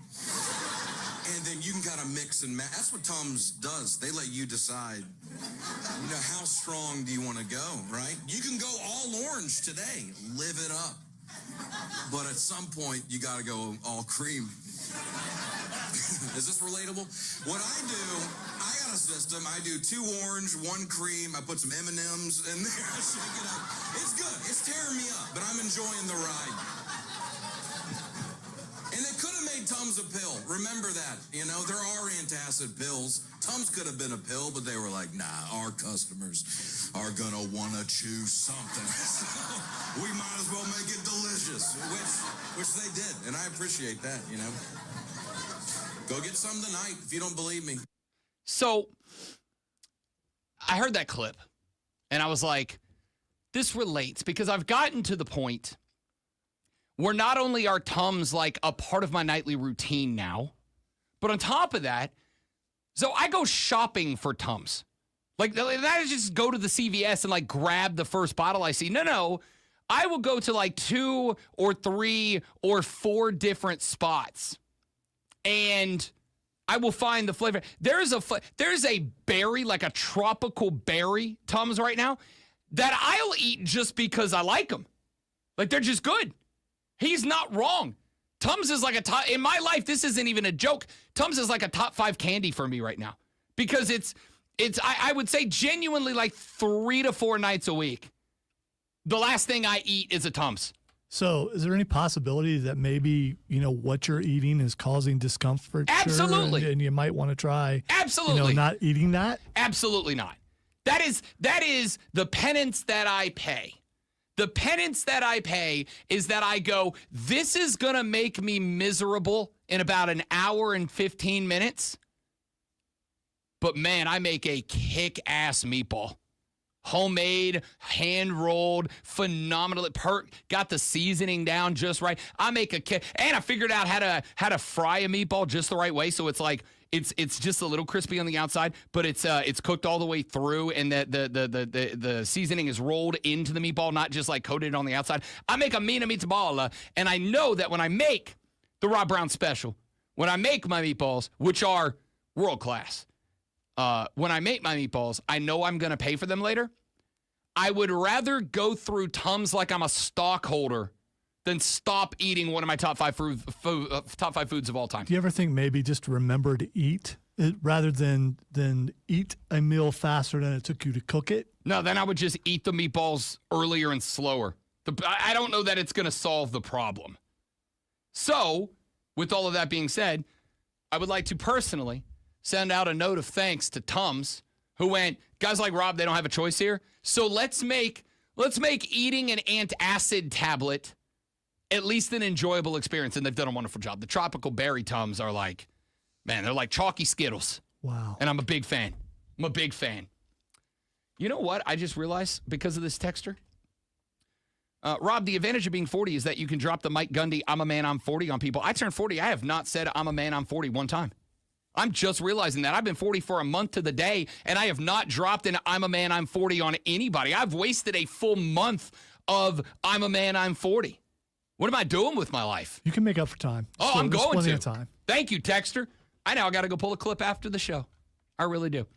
Sean McVay jumped on the Pat McAfee show to talk about the Jacksonville Jaguars, specifically to talk about a change that the Jacksonville Jaguars have made. The Jags went and got themselves a new general manager. His name is James Gladstone. Lonzo, have you seen pictures of James Gladstone since he got hired? I don't believe I have. Do me a favor. Will you Google James Gladstone? Click on Google Images and just give me your thoughts. Like, what's the knee-jerk reaction you have when you see James Gladstone, new general manager of the Jacksonville Jaguars? Because I think it's going to be the same as everybody else's. He looks like a child. No, I thought he looked like a mob informant. But Or that's just like, he's like, hey. It looks like a kid. Well, James Gladstone got the job because he has worked alongside and in the office of the LA Rams and Sean McVay. Sean McVay joined the Pat McAfee show to talk about the new Jags GM, James Gladstone. You guys also lost somebody in the front office. Are you worried about Gladstone, little babyface, coming in and just sniping all of your Gladstone's a guys? stud, man. Don't sleep on Gladstone. I'll tell you what, this guy's a smart, sharp, articulate dude. Love the way he sees the game. He's got a great delivery. He's got this nice, patient, calm delivery. I said, man, I just want to listen to you talk. He's a great teacher. I'm fired up for James Gladstone. Congratulations to James. Go help Liam get this thing right in Jacksonville. He looks like he's 12, though. But hey, listen, you had the same thing whenever you became the head coach of the Rams, looking like a young lad. When I was the OC for Washington, when Jay Gruden was the head coach, I get hired as a 27-year-old. I decided to shave my beard one day, and he's like, bro, you can't do that. You look like you're 10 years old. Nobody will take you serious. You got to grow that back immediately. Yeah, that makes sense. Gladstone might want to hate one on like he's Hulkster. So I have a couple of takeaways. Number one, yes, James Gladstone looks like he's 12. Number two, that just makes me feel worse about my life because I'm a man, I'm 40, and I never made it to NFL GM. This kid's like 27 years old. It's unbelievable. Number three, why does Sean McVay sound like a bad John Gruden impression? Did you pick up on that? He sounds like John Gruden, but like somebody doing a real like C- impression of him. He's always sounded that way to me, especially like his Chunky Soup commercial. If you close your eyes and you listen, you can hear a young John Gruden. I don't know that it's ever jumped off the page at me. I wonder if they come from the same region or if it's just coaches who really get into talking the X's and O's, have a cadence. I don't know. Maybe that's what it is. So this is, all right, here's a thought. And I can, as I usually do, bring this back to me. Lonzo has pointed out, and accurately so, the fact that over the past, 6 weeks, I have added a new word to a vocabulary that I've not had in the vocabulary before, which is buddy. I love the term buddy. I like it because it's very utilitarian. You can use it as disrespectful. Come on, buddy. You can use it as, I'm impressed, buddy. You can use it as a formal greeting. What's up, buddy? You can use it as a dismissal. Okay, buddy. Like, it's great. It's utilitarian. And I picked that up from Mark Benetti. By the way, Sean McVay and John Gruden, both from Ohio. There you go. So here's the thing. About 2 weeks ago, when the great one accurately pointed out that buddy had made its way into my lexicon, had become something, not that I say ironically, I genuinely use buddy all the time now. No. The reason why it's a clip is because you use it in a derogatory way towards me, and so I turned it. The first time I did. But I've also, again, I will use it as a positive. We will welcome buddy of the show, Mark Benetti, here in just a little while. But it got in my head that buddy was just something I adopted. I'd never said it before. I adopted it. I went and looked it up. And what I found out, great one, is that there is a empirical connection between extroverted, I'm going to use the word, I don't really like it because I don't know if it's really me or not, but extroverted empaths, like people who like to be connected to other people. My wife and I are different on this. She wants to sit at home on the couch and relax and just watch TV. I like to go out and be with people and around people. I'm the dude that's like, can we invite people over for everything that happens? And she's the person that's like, do we ever have to talk to anybody again? And what I found is that extroverted empaths naturally... You just can't win, can you? Because you get that here with me. Oh, yeah, and for you sure. Get the same thing when you go But with I her. also... So I read two things about this. The first is that in this sense... opposites do attract because people like to be balanced out, right? And so you and I balance each other out. My wife and I balance each other out. I give her a reason to go charge the social battery. She gives me a reason not to be at the bar 7 nights out of 7 nights a week, right? But the other thing I read was that extroverted empaths, people who like to be connected to other people, will often adopt the speech patterns in the vernacular, the words used by other people, as a subconscious way of trying to connect with that person. If I sound like you and I speak like you and I use the words that you use, the way that you use them, your monkey brain is more likely to go, oh, this guy's like me. And therefore it's easier to establish a relationship and a connection. Buddy. So when I hear somebody say buddy a bunch, as Mark Benetti does, I pick up on it. Sean McVay got his start working with the Grudens, both from Ohio, so maybe it's an Ohio thing, but also worked for the Grudens when he was a young and up-and-coming position coach, coordinator, and head coach eventually. Maybe there's a reason why I don't really hear an accent when I hear them talk. Oh, I mean, if you don't hear that John Gruden accent. Dude, I'm making a point here. No, I know. I know. But I'm saying most people, if you're from somewhere, you don't hear that as an accent. Maybe you not. just don't. Maybe not. Like, we went to New Orleans last week, and as I said, always happens. The third day I was in New Orleans, I started talking like people from New Orleans to the point that my wife was like, "What? Why? Why are you doing this?" And it's like, I don't think I'm doing anything. I'm just talking the way people talk. I think it's that. I think it's Sean McVay is kind of an extroverted guy. That's where that over the top ability to be an entertainer, a broadcaster that he is going to be comes from, and he just ended up copying John Gruden. All right, I got a few more thoughts for you, including Aaron Boone, manager of the Yankees, weighing in on the automatic balls and strikes system. We got some sound on the quarterback movement in the NFL. And I have, and this is a weird sentence to say, a new favorite referee. I'll tell you about that when we come back on the Rob Brown Show in the Fan Upstate.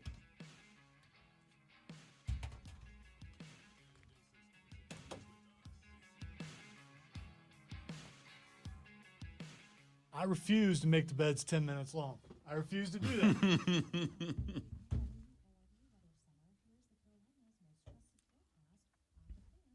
Now, here's a guy. Let's see. Rob, got to give love out to you. You know ball. I try my best to rally the Tolo crew. Great job on the NCAA bracket. Hey, we're a long way from done, Scotty from BMW. A long way from done. We got a lot of games left to play. Hanging around T20 right now. It's really more like T6 when you put all the scores together because there's a lot of people grouped up. But Round of 16 is where the ball knowers and the ball pretenders start to separate, and we'll find out which group I'm actually in. We will find out. Baking soda works better than Tums. I don't know, man. I haven't tried that before. Here's what I do know. Tums has started to make a delicious antacid. And I appreciate that.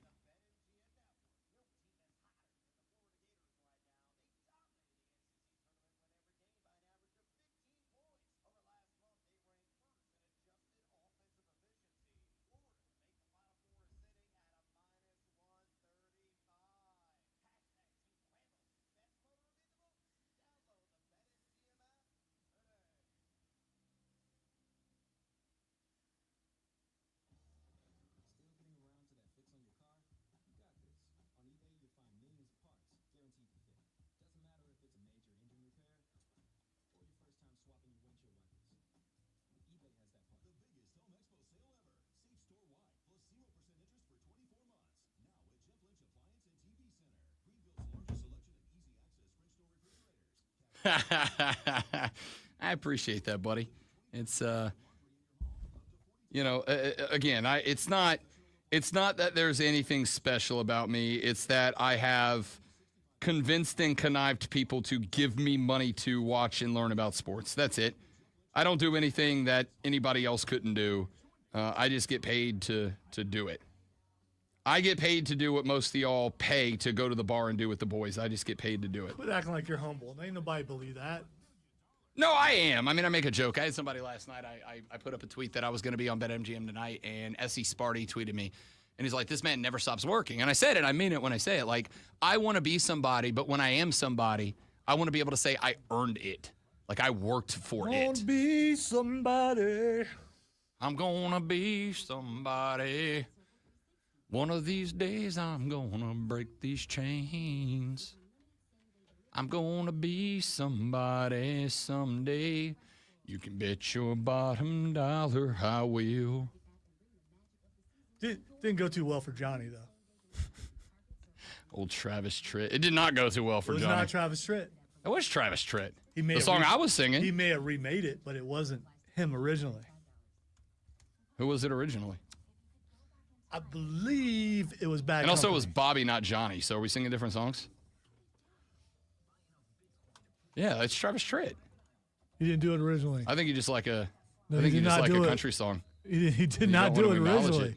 No, I believe it was Bad Company. Oh, we're thinking of different songs. No, we just sang the same lyrics. No, we did not. We basically did. Yes, we did.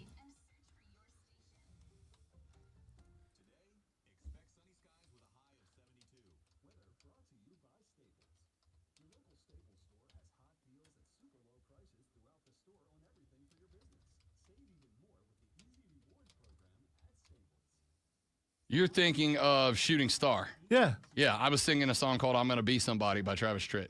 Oh, so he plagiarized. No, Okay. it's a different song. Okay, he plagiarized. It's a different It's not a song. surprise that a country artist plagiarized. It is a different song entirely. Yeah, it's all right. Twinkle, Twinkle, Little Star is not a plagiarism of Happy Birthday. It's a different song. They don't Twinkle Twinkle Actually, Little no, wait, Star sorry. Happy. Twinkle, Twinkle, Little Star is not a plagiarism of the ABC song, although they are sung to the same So you rhythm, just- and you- now that you sing it in your head, you'll never not know it. Twinkle, Twinkle, Little Star, A, B, C, D, E, F, G. It's the same song, same melody. Plagiarism. It's not. It's a different song. Johnny was a schoolboy when he heard his By the first way, Beatles here's song. Here's the thing. You were singing the other song and I thinking was you were not. singing this one. I That's- was not. Oh Yeah, my 'cause God, you've you're never done that You're before. hurting my head right now. Travis Tritt and Bad Company sang two different songs about two different people. Bobby played his guitar on the By the way, on the harder side of but town. why you- Johnny was a schoolboy when he heard his first Beatles song. Two different people, two different songs. You were singing the chorus. You were not singing the verses. So I don't know why you're comparing the verses. I just said something. I sang a line because something you said from Bad Company. You took it, kept going, and saying the exact lyrics from Bad Company, No, I and then said didn't. it was You are- Travis Tritt. And now you're trying to Okay. be right. Are you I done don't. being wrong so I can tell you I- the lyrics I was singing were, I'm going to be somebody. One of these days I'm going to break these chains. I'm going to be somebody someday. You can bet your hard-earned dollar I will, which is not Bad Company. You're just accept it. You heard something and you heard it wrong. You were going, Johnny made a record, went straight up to number 1. Different song. That's Johnny. I was singing about Bobby. Different guy. Different song. Hey, Rob. You're right. I know. Thank you. That's all I wanted. I messed out of the whole up. day. But here's the thing. I don't know why you're getting so emotional about it. Because you accused Travis Tritt of plagiarism, and I won't stand for Travis Tritt slander on the show. Yeah, I don't. What you gonna do about it? I mean, I said I was wrong.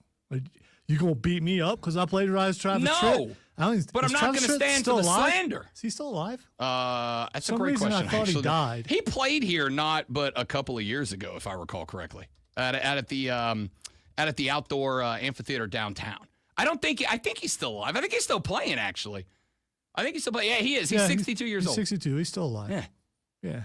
he's going to be somebody someday. You can bet your heart He's on got a $1. really he large will. head. So do I. But I mean, real recognizes real. All right, I got a little more sound for you. Just cover up a little bit of that forehead. Maybe, I don't know. I'm going to just let that comment just linger out there for you. Are you taking it somewhere other than actual talking about skulls? No, I'm just saying either one of us commenting on somebody else's big head, probably not the right play. Probably not the right play. Neither one of us. What size hat do you wear? Because mine is big as hell. We know that my head is bigger than yours. I don't know why that. It's probably not. No. Literally, it's bigger. You're just busting up on my guy Travis Tritt. That's all. I can't stand for Travis Tritt slander. That's all. Yeah, country's easy. All right, here's a couple of clips we're going to get out of here before we roll on. Austin Rivers had a question. Actually, I'm going to come back to this later in the show as well, but I really like this clip. Austin Rivers asked the question, why is it we're allowing recruits to show up on campus and take pictures? I have something that bothers me.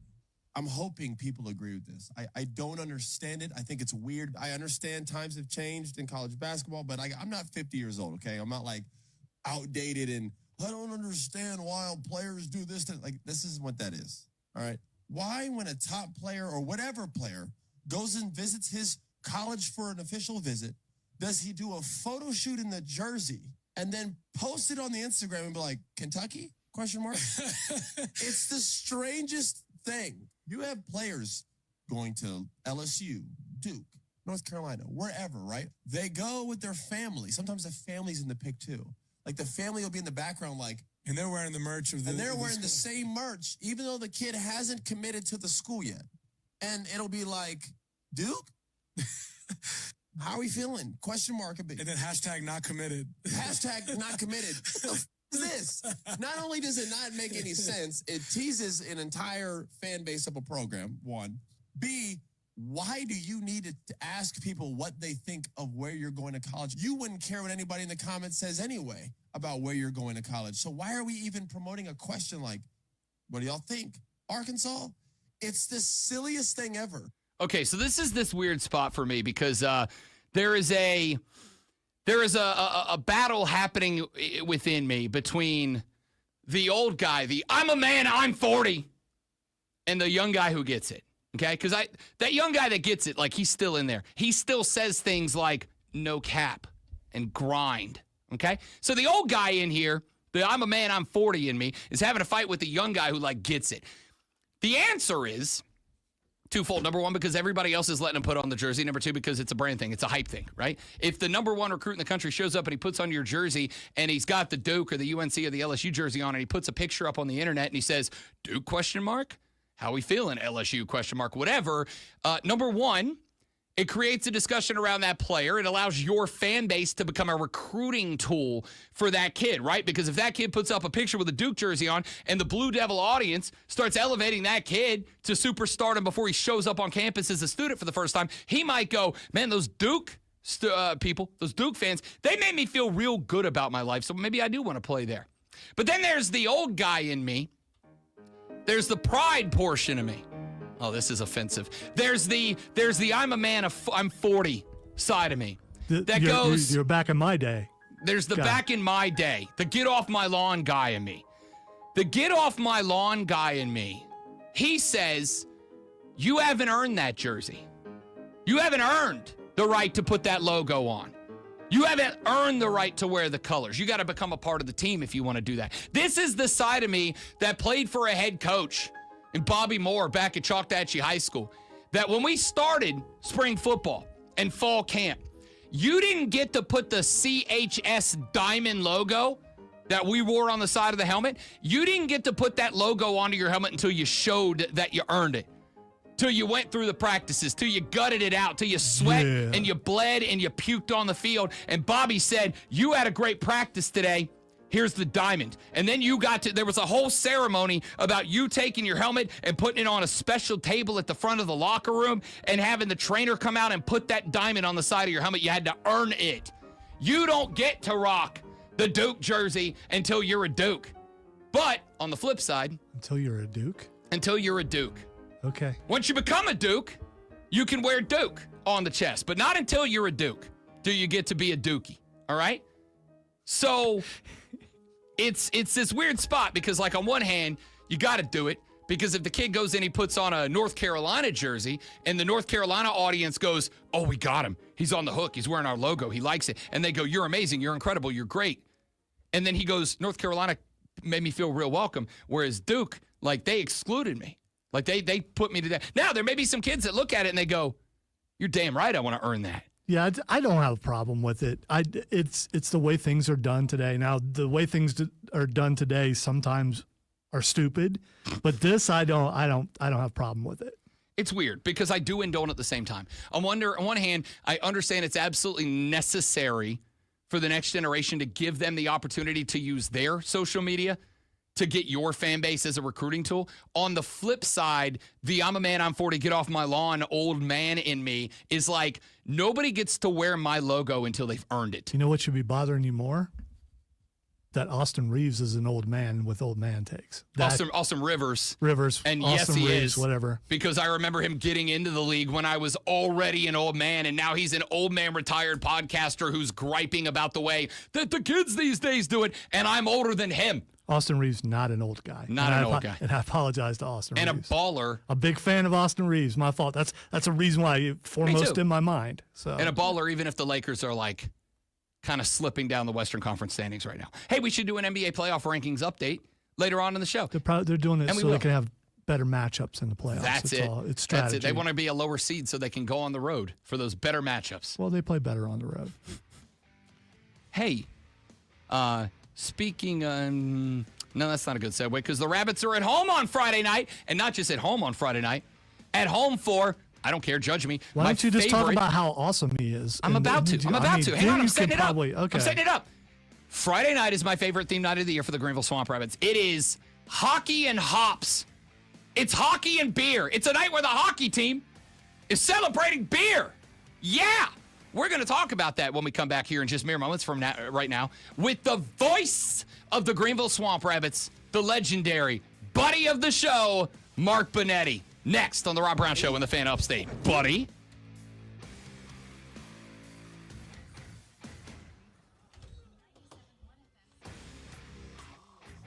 Donde está that button? And then that button. And then that button that brings Mark Bonetti onto the screen. Oh, yeah, bud. Sterling voice and wonderful looks with America. Hello, Mark Bonetti. What's happening? How you doing, buddy? I'm in the get off my lawn camp, by the way. The you got to earn the logo camp? Yeah, you got to earn it. Yes. Like, for the people that have sported that logo, whether they were a player on the team or a fan who's been through the good times and the bad times, like, you got to earn that. It's not just given. And we're giving these kids like whole ass photo shoots to pretend that they're a Duke when they're not a Duke. Like, it doesn't sit with me, but I also understand like you kind of have to do it because everybody else is, and it's not special to not do it anymore. Right. And now that's a big difference because they're going to go to one school and say, oh, this guy let me try it on. These guys didn't. I don't know. And then it's like, really? We're going to come down to whether you got a, 1 hour photo shoot and got to pose. Like, come on.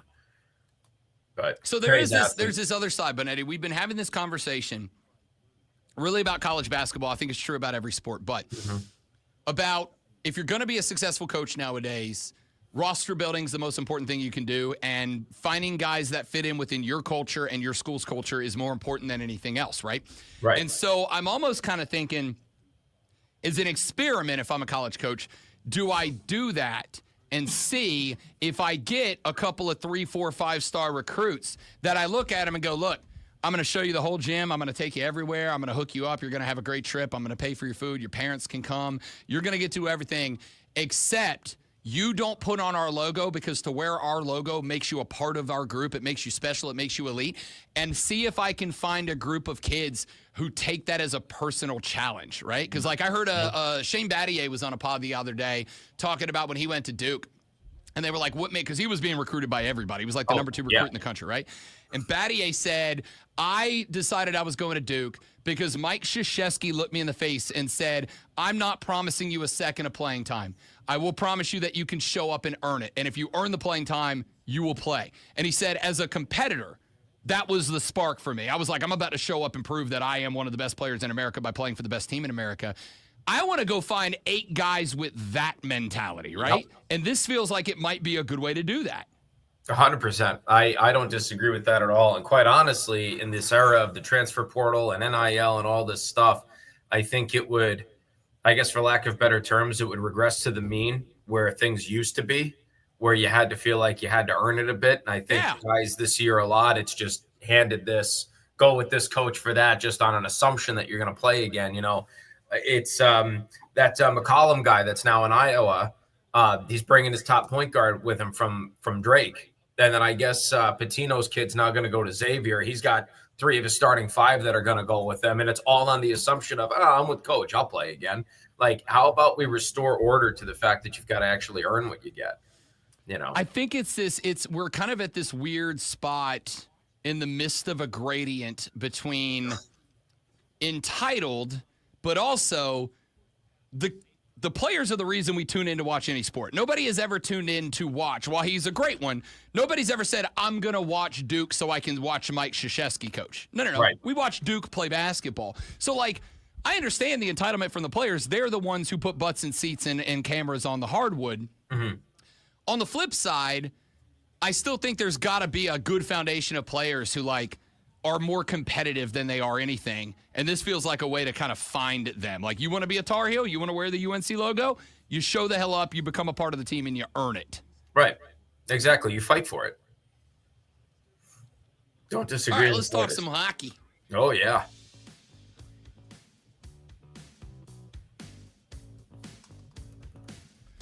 The Hot Rod Brown Show continues right here on The Fan Upstate. Ladies and gentlemen, I am Rod Brown, the great one, Lonzo, on the ones and twos this AM. And joining us now on our live stream, available for you at facebook.com/The Fan Upstate, The Fan Upstate on Twitter, The Fan Upstate on YouTube, or The Rod Brown Show on Facebook, on YouTube, or on Twitch, because we're young, hip, cool, and still got it. It's the voice of the Greenville Swamp Rabbits, the iconic Mark Benetti, joining us here on the show. What's up, big dog? Just winding down now. We've got 8 games left. We got a really fun one with hockey and beer on Friday, and then a very busy week next week. And then before you know it, we're looking at the finish line here. So it's unfortunate that we're looking at the finish line, but nonetheless, we still have 8 games to share together, 5 of them at home. So, you know, it'll be a nice way to close on out.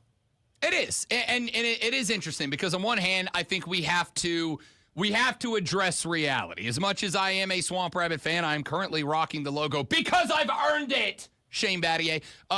As much as I love the hockey team, we also have to address the reality. The Rabbits eliminated from playoff contention with an L at home last week. But I think the other aspect of this is that it does kind of open up some opportunities that should make fans of this team interested in that you got some young guys on the team. You got some college guys that just became eligible to sign their first pro contract and did. You got some guys that have moved on. It's opened up some PT for some young guys to get some XP down the stretch. This is a point in time where we're going to get to see probably some of the future players, future stars of the Rabbits start to get more ice time, A, and B, and maybe this is just me digging for silver linings here, Benetti, this team can play free from this point. There's no more obligation. There's no more responsibility. Go out there, break away, hit somebody, put the puck in the net. Let's have a little fun down the stretch. Those two things combined mean, though, even though the Rabbits are out of the contest for now, the rest of the ride should be a heck of a lot of fun for a hockey fan. Yeah, like the real pressure that you see here in these last 8 games is twofold. It falls individually on the player to do the best that they can because they're trying to earn a job for next year, whether it's with us, whether it's elsewhere, a higher league over in Europe. But then the other pressure too is, from the coaching staff, you've got to build your foundation for next year. And that comes with those new players. That comes with guys that you're trying to continue to wear a Swamp Rabbit sweater and a skating stomper on their chest going into next year. And so there is still some kind of an element of pressure in that respect. And obviously you want to win the games. You want to end off on a high note, not, drop the rest of them there too. Right. But I think there's the excitement now comes in the form of, who are we going to try and bring next year? Who are we going to use as a building block, this young talent coming out of college? And I'm excited to see everybody start getting their playing time. We saw Ryan O'Hara make his pro debut against South Carolina on Friday. He was absolutely dynamite, noticeable after a crazy swap of a trade deadline and an assignment deadline where a lot of prospects left the Swamp Rabbits and it turned into return on investment at the likes of a Stepan Timofeyev, who is going to be an absolute stud for this team once he gets into the system and gets into the groove, and he's continued to look a lot more noticeable. But again, you've got, likes of Ryan O'Hara. You had Kyle Haskins make his team debut, score his first pro goal against Savannah on Sunday. Connor Hutchison got his first pro point against South Carolina last Friday. So, and Pierce Charleston is a unit and deserves to have 3 wins in the 5 games that he's played. So, the 4 games that he's played 3 consecutively. So, I'm excited to see, we still have to see Matthias Scholl in that too. And if he's even half as good as his brother Thomas was, who was goaltender of the year in 2020 with the Idaho Steelheads, we're going to have a dynamite look in that come the future.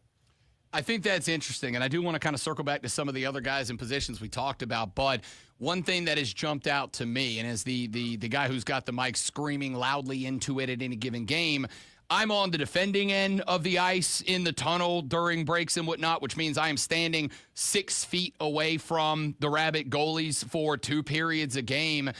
As much as it may not feel that way with the elimination on Sunday, man, this team has done a hell of a job finding and developing netminders this season. Whether it's McKay, Ingy got his 100th, and now you've got Charleston, who I was beyond impressed with this cat in the goal on Sunday. He was under a relentless Savannah attack and was just as consistent as you could ask, aggressive getting after the puck when it was anywhere around the blue paint.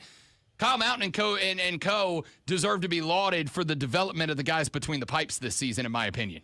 And it should go noted, too, Kobe Hay has been an ultimate teammate this entire year. He's played with this organization since day one of training camp, even going as far back as to LA development camp, too, with the Kings after coming out of the Edmonton Oil Kings in the Western Hockey League. And he ended up starting to get regular starts, got his first win all the way back on February 23rd against Atlanta. So I don't want that to go under the radar either. Unfortunately, he had a tough go on Sunday, but that's where when you just don't have it, you rely on that teammate. And then you look to a Pierce Charleston, like you said, there were 41 total Savannah shots. He saw 25 of them in 40 minutes. And if it wasn't for Pierce Charleston, that game is not the 5-2 final with 2 empty netters that we're talking about, and again, people are going to look and say, 5-2, that's a 3-goal loss. I mean, yes, obviously that is what the box score says, but that was a 3-2 hockey game going into the 3rd period because of Pierce Charleston. If he doesn't make the saves that he does, we're talking maybe it's 5-2 going into the 3rd instead. And so he has been cool, calm, collected, and is just a phenomenal human being too. You talk to him, and he is what I love to compliment goaltenders on. He's a normal person, which a lot of goaltenders I've talked with over the years, I cannot say that.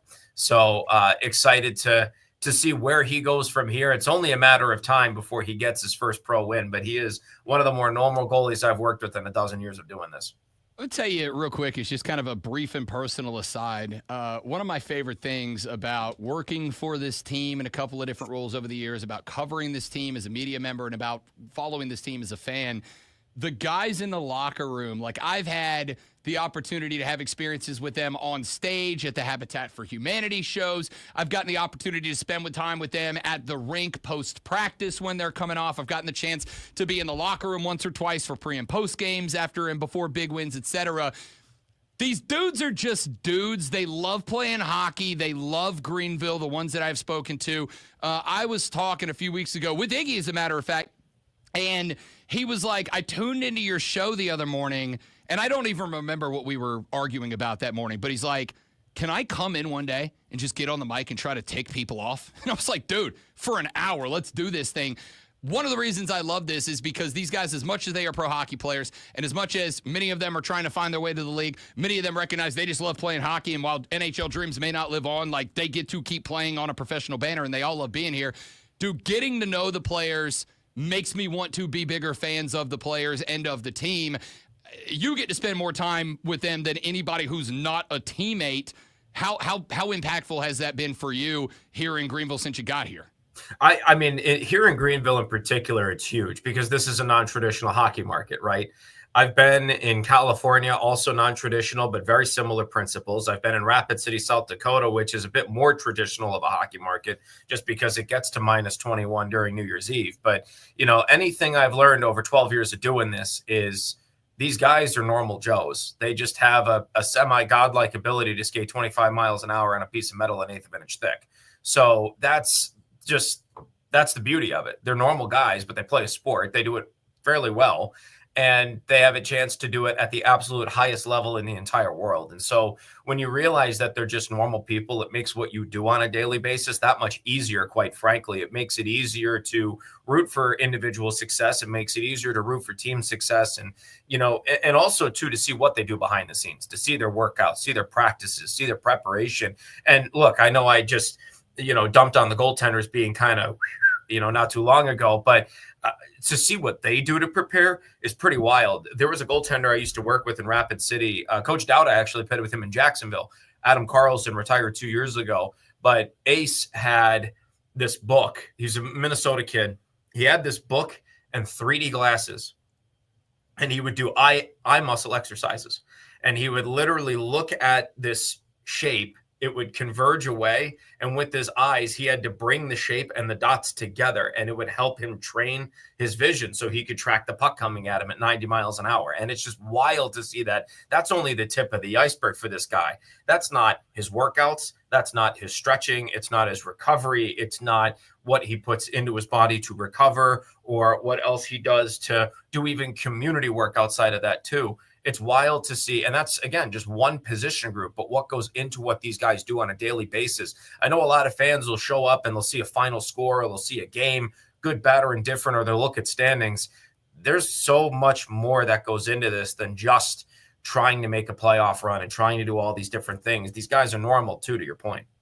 Mark Bonetti, voice of the Greenville Swamp Rabbits, joining us here on the Rob Brown Show and the Fan Upstate. What is, now that this team has been eliminated from the postseason, you got a couple of games against Atlanta coming up here Friday night at the Cradle and then on the road on Saturday. What is the mentality of this team? I mean, obviously, we've talked a number of times about how you don't want to go full-on development until the number hits zero, till you're cooked, and unfortunately, we're there. So what is the mentality of this team? How does it shift with 8 games remaining and a few more at the barn? Well, two thoughts here on that. First and foremost, especially from the coaching perspective, you always have to be in development mode because that is the primary motor of our league is development. So you always have to be working on whether it's a prospect with the Reign or the Kings or whether it's somebody that you signed out of college in the offseason or you signed out of major junior or you traded for in his first year, something along those lines. You're always working on development there. That should always be the mindset first and foremost. The mindset should always be to win too. And so that should be the expectation. And it is the expectation for this team over the next 8 games. You've got 3 left against the Gladiators, 2 against the Icemen, 2 against the Stingrays. You've got to find a way to find that next gear and figure out what it's going to take to win all 8 or the vast majority of these 8 games against very tough competition. You know, out of the remaining 8 games, just about half of them, maybe a little bit more than half of them, are against playoff teams. And so Atlanta has not been completely eliminated yet, but they're pretty close. They still have games in hand on Orlando. Orlando still has a stranglehold on that 4th spot. So they're going to be playing thinking that they still have a chance to get in this next weekend, home and home. But for Coach Mountain, it's, again, building that foundation. And for the players, it's playing for your opportunity to either come back to this team or to go elsewhere and set yourself up for your own personal success too. So there's a lot of different things, but manifestly at the end of the day, it ends in wins and losses for this team. And you have to do everything that you can in your power to win these next 8 games. So the mentality's there, the compete is still there, but now it's how do you put it together and make sure that you don't sputter to the finish line. Mark Benetti, voice of the Greenville Swamp Rabbits, joining us here on the show Friday night. The Rabbits at the house taking on the Atlanta Gladiators. 7:05, the puck hits the ice. It is hockey and hops. We're celebrating 2 of my favorite things in the world, hockey and ice-cold beer at a hockey game. I was very close to taking vacation from this game and then showing up to be a beer drinker anyway, Mark Benetti. I love this theme night. It is a blast. And I guess as much as this isn't intended but may sound like a sales pitch, even with this team being eliminated, there is not much you're going to find better to do on a Friday night than come out to a hockey night, especially on a night we celebrate some ice-cold brewskis in the barn. I still expect to see this Friday, next Wednesday, next Saturday, a hockey team that's skating at 1,000 miles an hour and trying to bury the putt through the back of the neck to get some wins here. Like, this doesn't, to me, as a fan, forget the employee, as a fan, take away from the enjoyment of watching this team continue to get better moving into the offseason. Absolutely. And again, time for us this year together as hockey fans is unfortunately running out, right? We have 8 of them left, 5 of them at home. If you want to take the trip down to Atlanta, if you want to take the trip down to Jacksonville and Orlando, you can do that, right? But otherwise, I see what you're talking about there. But the point, the offer stands if you want to join us for those games, even though one of them is your absolute least favorite city alive. The butthole of America, man. It is what it is. I'm never coming off it. But yeah, I mean, our time's running out. So we've got to celebrate it the best that we can together while we still have it before we wait until, next October, next training camp, the end of September, and get ready to do the dance all over again 72 more times. So Hockey and Hops presented by KW Beverage is going to be an absolute blast. We've been talking consistently about the beer tasting package where $35 gets you a center ice ticket and it gets you 6 beer tastings with 7 breweries and 20 different options within those 7 breweries. Peak Drift, Bold Rock, Good Times, New Belgium, New Realm, Pangea, Savage. It's going to be an absolute blast of a time. Brews, meet bruisers. It's going to be phenomenal. I'm very excited sometimes something smart comes out of here, but very excited for that. It's always a fun celebration. And we've got some of our guys after practice today who for the first time are going to try our Stomping Ground Ale. So I'm excited to see what their review is on it. I'm just going to go ahead and tell you 2 things. Number 1, as an employee of the team, it comes with certain perks and privileges. Like one of them is when the team president cracks one of those cold Stomping Ground Ales for you. It's delightful. And second off, in this one, I'm even more more happy. I'm making the announcement. I mean, it's been announced on Facebook, but I'll announce it anyway. Rolling out the Hair to the Throne West Coast IPA on Friday night. Exclusive preview that you can only get at the game. I don't know about you, Benetti. I'm a big IPA guy, and also it's got the Rabbit King logo on the side of the can. It's just a badass look for a badass beer. I'm in. So I'm very selective with my IPAs. I have not tried the Rabbit King yet, but look, this is a Peak Drift beer.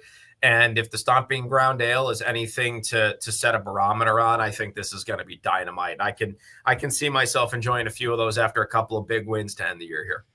Benetti, I'm just going to say I'm always on the hunt for content, both for the Rob Brown Show and the Greenville Swamp Rabbits. I would just like to say I think it would be solid to have 2 wonderful communicators such as you and me maybe join up pregame to knock one of these IPAs back and give a solid review on it. It's for the content.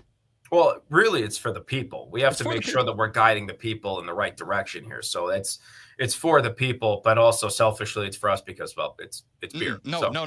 It's for the people. We're just going to stick with that. You're right. Hockey and Hops Friday night. The Greenville Swamp Rabbits taking on the Atlanta Gladiators. They'll be on the road Saturday, back in the bar next Wednesday against representatives of the worst city in America, the Jacksonville Icemen, on the road Friday, back home against Atlanta again a week from Saturday. Mark Benetti is the golden voice that you will hear calling every Greenville Swamp Rabbit game for the remainder of this year and hopefully well into the future, because he is a buddy of the show and will remain such. My guy, appreciate you, big dog. Always, Rob. Thanks so much. Pleasure's mine. Mark Benetti, voice of the Greenville Swamp Rabbits. Lonzo, voice of the people, with a sports flash. Sorry to hear the bros talking beer. Bro? Podcast is over. Russell Wilson will be... Sorry, I don't drink. If I did, I would have jumped in. I'll drink yours for you. Of course you will. Russell Wilson will be quarterback for the New York Giants next year after signing a 1-year, $21 million deal. The 10-time Pro Bowler passed on signing a new contract with Pittsburgh or the Browns in order to head to New York. Wilson will join Jameis Winston, who will be quarterback number 1, you'll see, who signed a 2-year, $8 million deal with the team last week. Alex Ovechkin's pursuit of Wayne Gretzky's all-time scoring record is down to 6 goals after scoring his 889th last night and a 3-2 overtime win over Winnipeg. The goal was Ovechkin's 36th this year and puts him closer to 40 on the season for the 14th time, the most in NHL history. Tune in this afternoon, 3 to 7 p.m. for Wire to Wire. Call Bryson and Diesel. Ride shotgun on your drive home and get you up to date on all the latest local sports.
Buddy.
QC in the first break.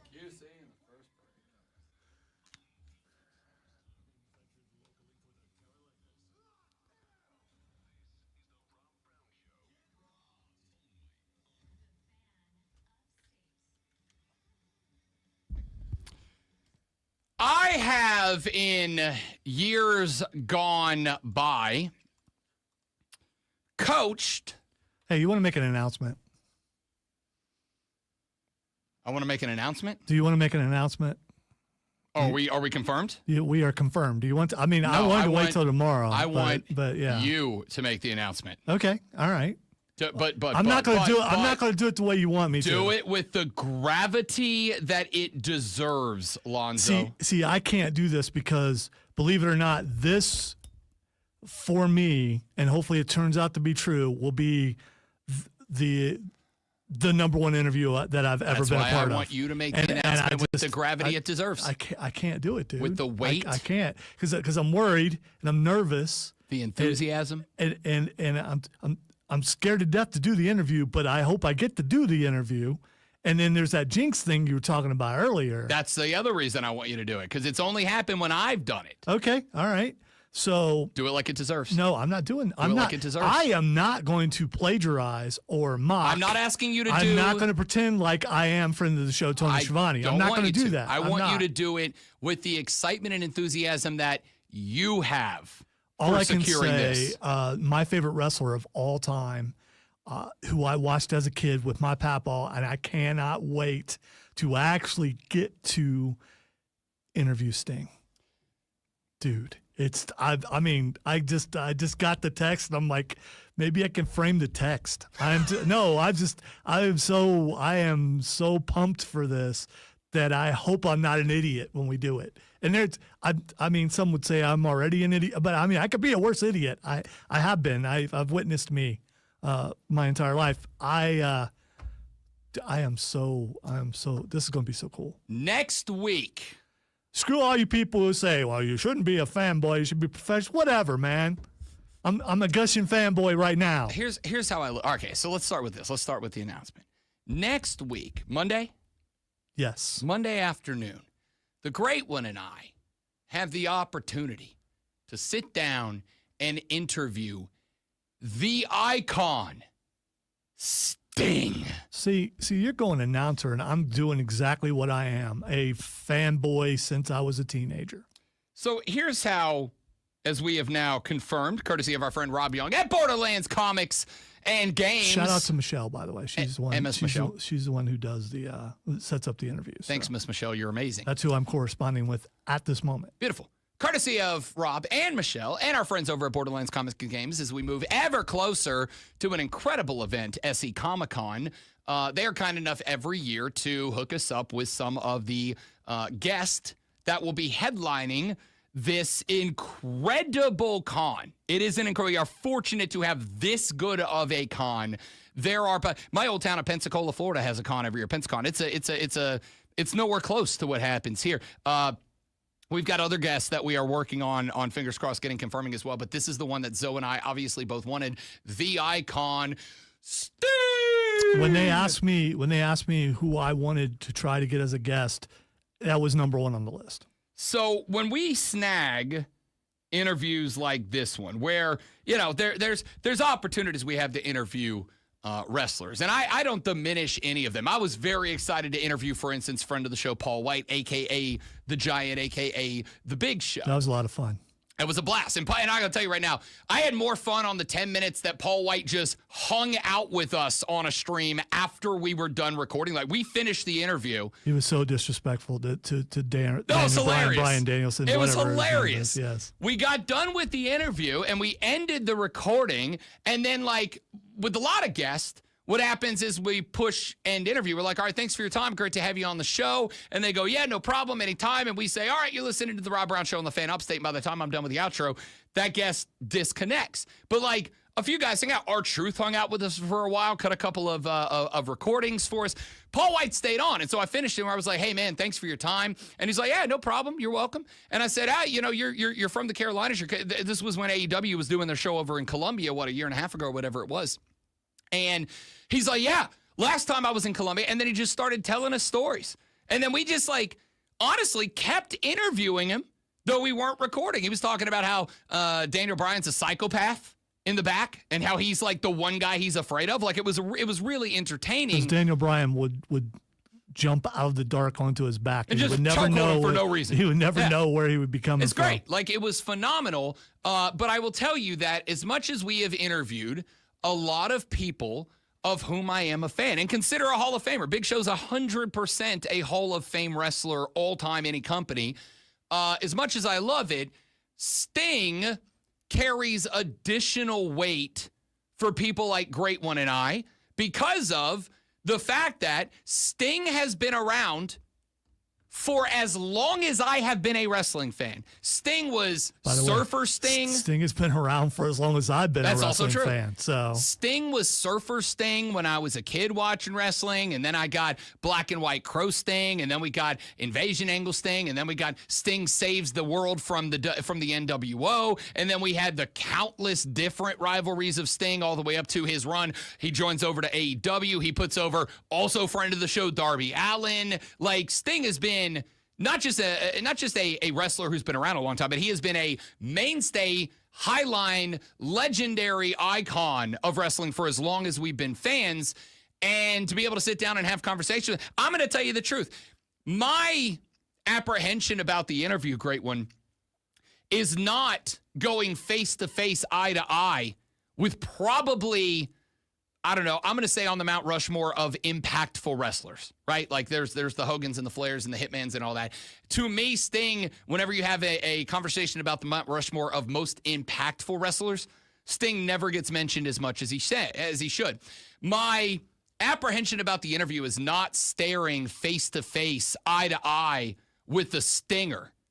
My apprehension is that we have got to figure out a way to ask Sting questions about a legitimate 40-year career in wrestling in which he was a mainstay in some of the biggest and most influential stories in the history of this art form that we love, and we have 15 minutes to do it. I could ask Sting a question every 30 seconds for 15 minutes, and we would not scrape the surface of what this man has meant to the world of professional wrestling. My apprehension is we're going to finish the interview. He's going to say, it's been great, guys. I'll see you at SE Comic-Con. We're going to say thanks for joining the show. We'll be right back on the Fan Upstate so we can record it.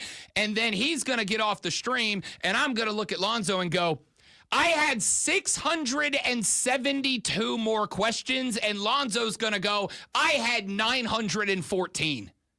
That's the biggest apprehension I have is we're not going to get anywhere close to everything that we want to ask the Stinger about.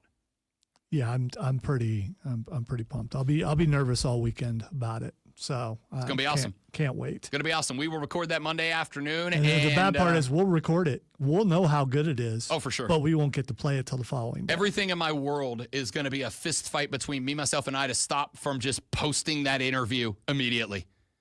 We got to debut it on the show the next day. It's going to be everything. I'm going to have to throw my laptop into a fire to prevent myself from just immediately putting that up on YouTube. Yeah, engineering probably wouldn't like that. Well, yeah, it's a metaphor. It's a metaphor. Okay. We're interviewing Sting on Monday. Should have it available on Tuesday. Unless we go, this is way too damn good. We have to, spend some time also, on stand by. You should still continue to listen to the show anyway, but for sure. There may be some more before then. South Carolina Comic-Con, April 5th and 6th at the Greenville Convention Center. You should check it out. I mean, not only are there wrestlers going to be there, the Hardys are going to be there. Sting, as was mentioned. You got Giancarlo Esposito, Vincent D'Onofrio, big-time stars. Vicki Lawrence is going to be there.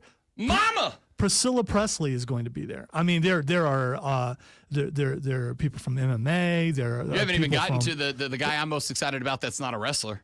Phil Dunster, a.k.a. Jamie Tart. Jamie Tart. I love Ted Lasso so damn much. You got Kane Hodder, who played Jason Voorhees in a couple movies. Yep. There's and a ton of voiceover actors, including Tara Strong, who's done a lot of the cartoon work that you've seen if you watch DC. Harley Quinn. The OG Harley Quinn. I gotta give Kayla Kawako credit because the animated Harley Quinn series is like one of my favorite things in the world right now. But the OG Batman animated series Harley Quinn is just like, oh man. So if you're on the fence and you don't have anything to do that weekend, I think it's her fault. I like crazy women. Probably just come and hang out and you'll have fun. Just walk through. You find stuff that you could buy. You get people you can meet, and it's a really good time. And it's growing every year. It's one of the biggest on the East Coast, and before they're done, it will be the biggest. I don't think you're wrong. I don't think you're wrong. So we will get some more guests lined up, and we will let you know who they are going to be as we get them. But all you need to know right this very second is that on Monday afternoon, the great one, Lonzo, and I will be sitting down to have a, I guess, 2-on-1 with the icon. Why'd you say you guessed to? Well, because I was going to call it a 1-on-1. Okay. Because that's what you call interviews like that. We're going to have a 1-on-1 sit down with Sting, but it's not. It's 2-on-1. We're going to have a handicap match against Sting, who, by the way, could absolutely still whip both of our asses. He could. Yeah. Dude, I'll do the finger poke of doom. Are you? I will lay down for. Are you going to ask him why he decided to keep jumping off of high things into his 60s? I absolutely am going to do that, and I will definitely play one of the most used cuts on the entire my board. Nope. That, which came from that question. It did. Nope. To Darby Allen, friend of the show. Excited about it. We'll interview Sting on Monday. We'll have that recording back for you on Tuesday. And if you don't like wrestling, I don't give a damn. We're talking to one of the all-time living legends of an art form that sells out NFL stadiums annually. Deal with it. It's gonna be awesome. Can't wait. Okay. I'm gonna push the refereeing clip off to the next segment. I'm gonna do something instead, since we only have a few minutes here. Very little short piece, because I've been beating this dead horse for a very long time, and I'm not gonna stop until I get my way and everything's done the way that I want it done. Aaron Boone is the manager of the New York Yankees. He was on the Wake and Wake podcast and was asked about the automatic ball and strike system. You don't like the ABS challenge system. Why not? I just honestly hated it. Just the frivolous 1-0 challenge in the second inning, stop the game. Boom. Oh, it changes now. It's not 1-1, it's 2-0. Inevitably, you're going to have the last play of the game, a big win overturned on a ball an inch one way or the other, and it changes. I'm the guy that gets kicked out and argues the strike zone and everything. I really think our umpires are as good as they've ever been. They keep getting better. We just know when they miss by an inch. I'm all over you when you're missing by an inch. But the reality is they're getting better and better all the time, and I don't think I want it. Okay. All right, Aaron Boone, manager of the New York Yankees. I have a few things to say to you. Number one, he opens with, well, you have a frivolous challenge. What? No, sorry. He opens with, you have these challenges out of nowhere and they just stop the game. Dude, they stopped the game for 17 seconds. And as I have pointed out many times on this show, and will continue to because, again, I'm right. The reason that they take 17 seconds on average is because that is counting from the moment batter, pitcher, catcher touch the top of the helmet or cap to signify they want to challenge, for the referee, the umpire, to stop the baseball game, to turn, to look up at the scorekeeper's box, for the scorekeeper's box to read what is already displayed. The second the ball crosses the plate, it's displayed on a TV monitor up in the scorekeeper's box. It's not like you have to wait for the computer to process it. It's instant. And then that guy has to put on a headset and go, yeah, that one's going to be low away, changing from a strike to a ball. And then the umpire to turn back around and to wait for the Jumbotron to put the replay of where the ball is and for him to make that announcement while that's happening, then for him to get back in and call for a resumption of play. Wow, that sounds like a lot. It is like a long time. And it is half of it completely unnecessary. Completely unnecessary. If it was just the way we call balls and strikes, do you know what would happen? The umpire would have a little buzzer on his belt, and the millisecond that the ball crosses the plate, the computer would buzz it and go strike or not buzz it and ball. And all he's got to do is go strike or ball. And there's no more challenges and replays and waiting for the scorekeeper and the scorekeeper radioing down and having to show it up on the Jumbotron and blah, blah, blah. Every Jumbotron in Major League Baseball could just have a little box down in the corner dedicated to showing the pitch. And it just instantly goes up there. The second the ball crosses the plate, bang, it's up there. Everybody knows ball or strike. You don't have 17 seconds. You have literally 0 seconds. I have a question for you. What is more important, the opinion of the players and people who participate in the game, or a fan who wants it a certain way? The answer to that question, in my opinion, is that opinions are irrelevant in this case. What is the most important thing here? What do the owners and the people who run the thing, will they listen more to the players and the managers, or will they listen to fans like yourself? Let me reiterate. Opinions of owners, managers, players, umpires, fans, guys on the street, irrelevant. We have created a game that has a set of rules that we all agree. Irrelevant. They make the decisions. I mean, so it's not irrelevant. Their opinions, their feelings, whatever they use to make decisions, those are definitely relevant. And I would believe that the powers that be in baseball are going to listen to the players and the managers and the owners of the baseball team before they listen to fans who want things their way. The opinions are irrelevant because we have crafted a game that has a set of rules. Many of them are objective, not subjective. A ball being a ball and a strike being a strike is an objective outcome of every pitch in a baseball game. It's a ball or it's a strike.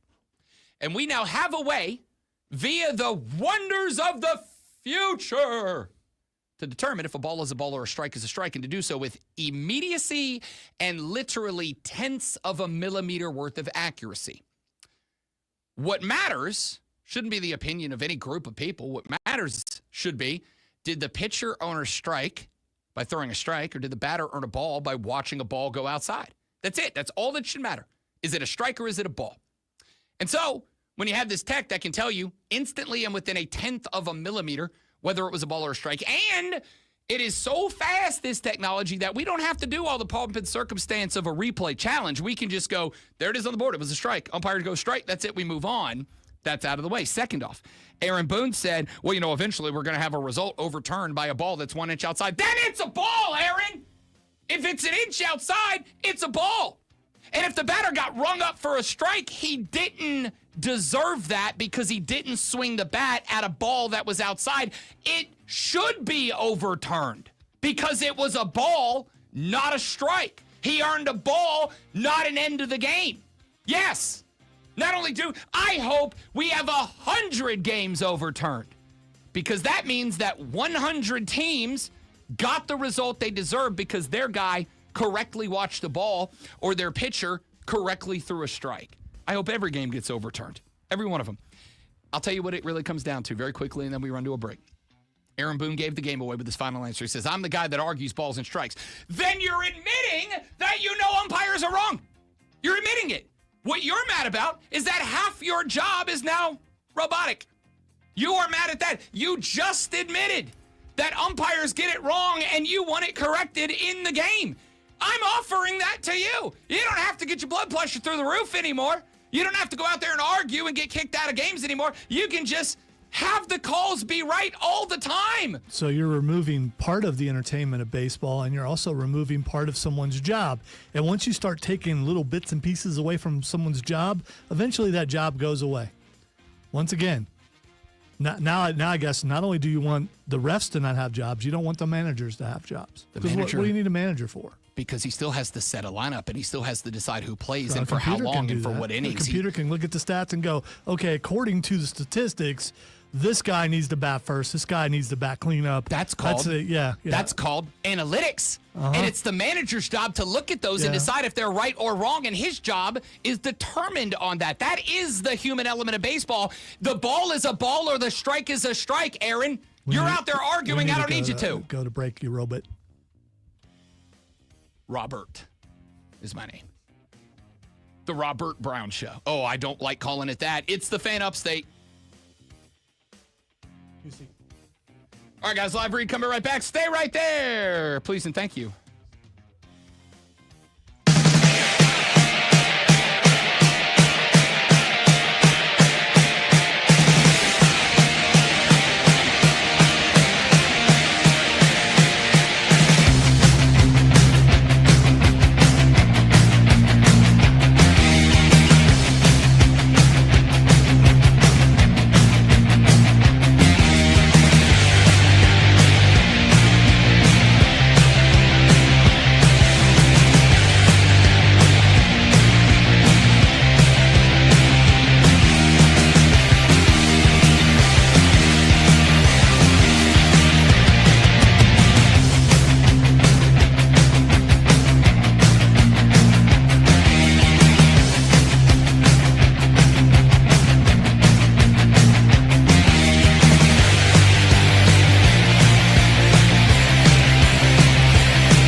After the Aaron Boone clip, Texter said, welcome to the everyday head-scratching joys of being a Yankees fan.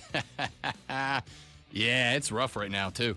For a team that was the still is the AL odds-on favorite.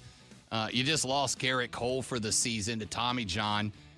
You got some other dudes banged up with question marks about him, and you're aging. Like, favorites in the AL, and yet on the show last night, there were 4 of us talking baseball, and 0 of us took a bet on the Yankees to win the American League. I thought they were talking about your head-scratching defense of all things robot. No, head-scratching defense of Aaron Boone's terrible take on the Robots.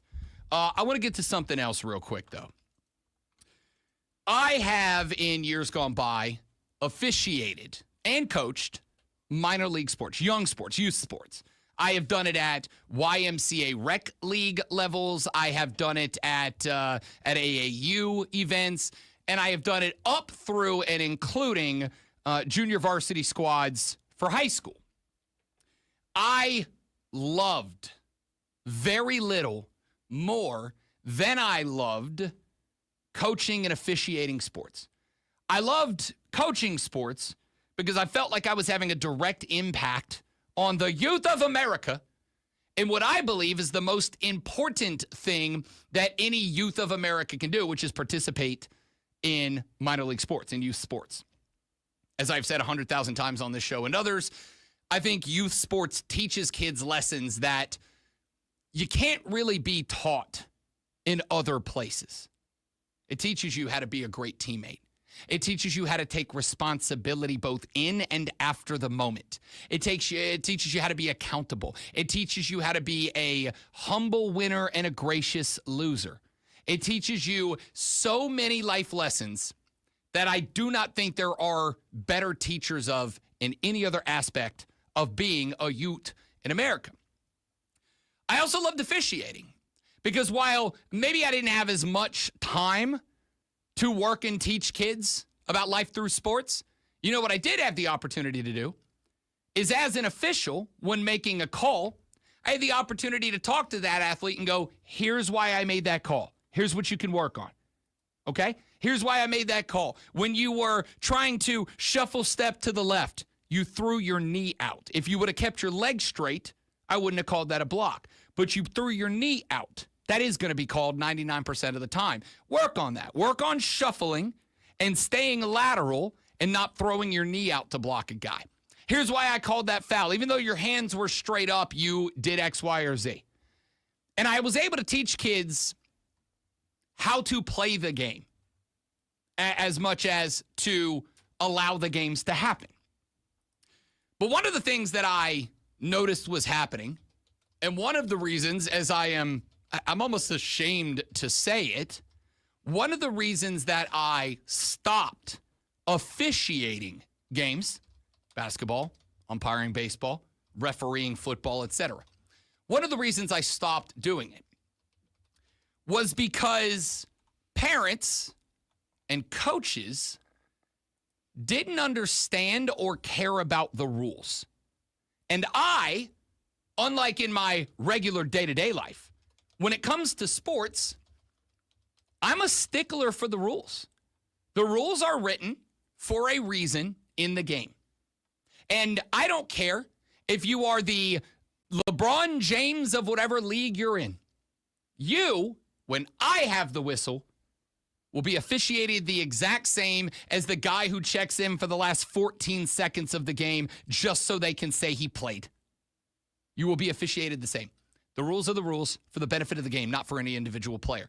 And as I officiated, my experience over the years was that it got to a point where parents and coaches began to believe that certain players on their team should receive preferential treatment from the stripes, much like most of us believe does happen at the highest level of professional sports. We all believe in the concept of the Jordan rules, that guys that are elite, top-notch all-stars in professional sports have a different set of rules that they play by than the role players, than the glue guys, than the guys that go out there to get 6 minutes so that LeBron can take a breath, so that Kevin Durant can get a spell, whatever. And they started to expect that I was going to officiate that way. There's a guy blowing up on Instagram right now, and I am very, very glad that he is. His name is Rob Wann, W-A-N-N. He is a basketball official in Louisiana who officiates everything from youth sports all the way up through low-level college games. And a couple of years ago, he started filming himself officiating. And my understanding of the story, though I may have the details wrong, is that he started it basically to grade himself, and then he started having interactions with players and coaches. And he's like, you know what? I need officials to be treated better, so I'm going to start putting these interactions out. He's got a couple of clips up on his social media that I wanted you to hear. Now, if you can get it on Instagram or whatever, you can go to his account, Rob G. Wann, R-O-B-G-W-A-N-N. Here's the clip that caught my attention first. Of course, they about to come with the foul count, but here's the thing. You shoot 95% three-pointers. What you want me to do? You got no inside-outside game right now. I don't want to hear none of that about uneven foul count. Stop fouling. That's my answer. Stop fouling. We go 43-39. Good play at half, though. Actually, yeah, good play at half. So that clip came in the context of a coach who came over and was filmed by Rob complaining about the foul count. He said, whoa, they got a lot more foul, or they got a lot fewer fouls than we do. And his take was, yeah, but coach, your team's jacking up a three every time down the floor. Their team is driving to the basket. How do you think fouls work? If your team is launching half-court logo threes, nobody's fouling them. Their team is taking the ball to the rack every time. Of course they're getting fouled more often. This is the type of discussion that needs to happen. This is the type of talk that needs to happen. And it doesn't need to happen just to the players, although I do think it needs to be taught to the players. And I'm going to play you another clip here in just a second. But it needs to be taught to the coaches and the parents too. You got to understand the game. You got to know the game. You got to recognize the rules of the game. You got to recognize how the rules of the game apply to the game. If one team is going to the rack 90% of the time and one team is throwing up threes 90% of the time, the team going to the rack is going to have more fouls. And this concept about foul counts, how foul counts need to be level in every game. They need to be equal in every game. No, they don't. No, they don't. They don't need to be equal every game. If one team is a more physical team and they go to the basket more, they're likely to get more fouls. Now, the second clip that caught my attention after I saw that one and went, I like this. Because the concept of foul count is one that's going big in the NBA right now. One of the things that a lot of people are picking SGA to win MVP over Nikola Jokic is, look at the foul count. He's getting hacked all the time. And the response is, yeah, but Jokic plays a bigger brand of basketball that involves the ball up over his head. He's got less opportunities to be fouled. SGA's driving to the rack every time. Of course he's going to get more fouls. That's just a style of game. Here is Rob Wann in-game, a series of clips stretched together of him talking to coaches and players throughout a few different games at different levels. Hey, I need you to bring a rule book out here. When you're on the ground, it's not a travel. It's not a travel when you're on the ground. Roll over and then call the timeout. You can roll over on the ground all you want to. You want to bet? Go get you a book and see what it says. They need a rule book.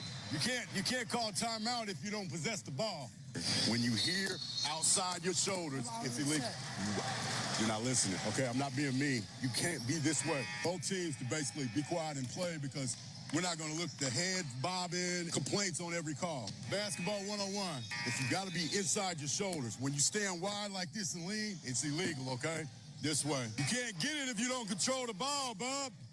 White on the other side.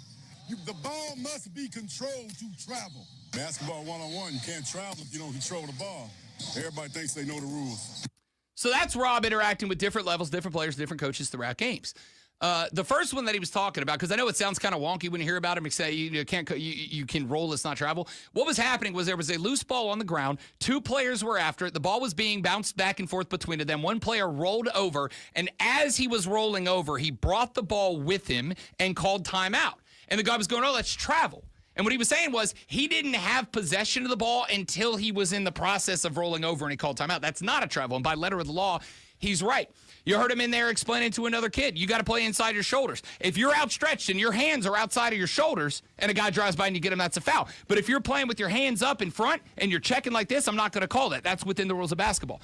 This is a guy who took a couple of minutes out of every game to explain to coaches who don't know what they're doing and players who don't know what they're doing because of the coaches, this is how the game is played and officiated. And if you do it this way, I'm not going to call it.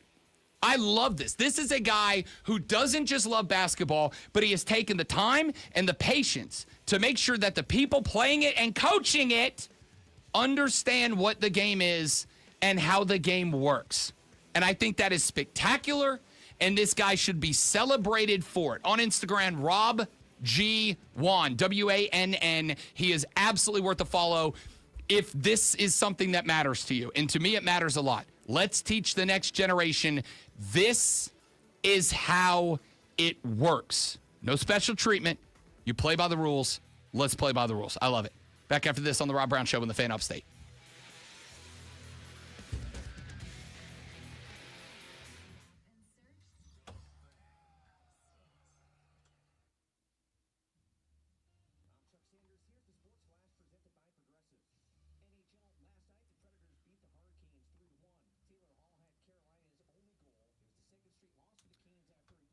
Carolina's 30 seconds, guys. Be right back. Don't go anywhere.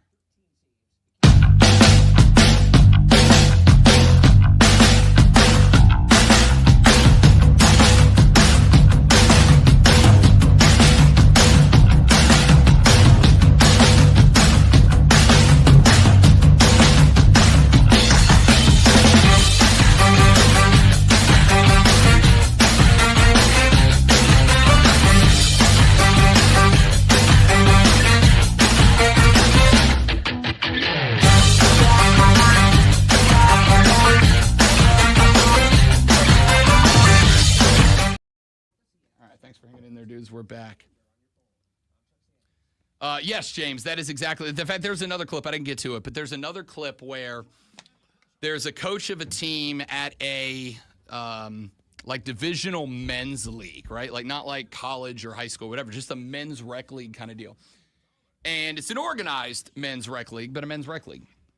And the guy comes over to him and he's like, "Hey, listen, I'm the division or regional director of this league. And I want to complain about the foul count." And the coach points out to, or the ref, Rob Wann, points out to him in this clip that, you know, for one quarter, the foul count was actually even, and then your team started shooting threes, started backing off. And the foul count, of course, it's going to look. And the guy's like, "Well, you know, I just want you to know there's a belief in the league that you guys are biased towards another team." And the guy's like, "No, that's silly and that's dumb and I don't like it. Your team didn't earn fouls, their team did." And like he explains it in basketball terms. And then he goes over to the sideline and like some parent yells at, or some guy or some gal or whatever on the sideline, they don't show who it is, says something to him. And he's like, "Yeah." He's like, "Everybody in this league has a position. Everybody's a regional director. Everybody's a director of refs. Everybody's a director of this, that, and the other." He's like, "That's why there's no special treatment, because everybody's got a title, so I don't really care all that much." This guy has a level of patience and understanding, but more importantly to me, a love of the game of basketball and a desire to see the game of basketball treated with the respect that it deserves, that he's not going to listen to a kid who, or a parent who just believes his kid's the next LeBron and should therefore be refereed that way. He's like, if your kid gets fouled, he'll get the call. And if your kid fouls, he will get called, because the game is bigger than you. Also, he says bruh a lot, which I like.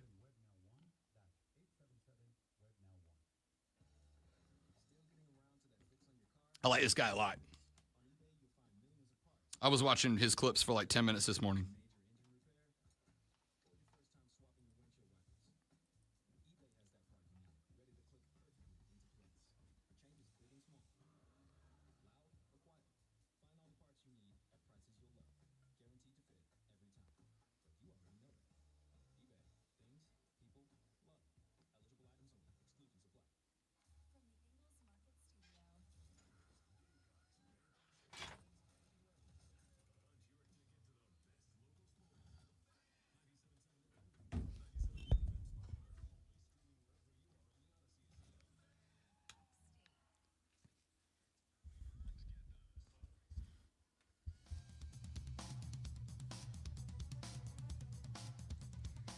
I wanted to ask this of the great one yesterday, or I guess continue a conversation that we were having off the air on Monday, and I have not been able to get it out of my brain since then. The great one on Monday, as Lonzo and I were catching up on the old "How was your weekend?" conversations. Lonzo has been doing a little DIY around the house the last couple of weeks, putting down new floors in the compound, et cetera, and adding some new features, like a big-ass beanbag chair for him to sit down and relax in the afternoons, take a load off. I respect that. I really want a big beanbag chair. I don't have the room.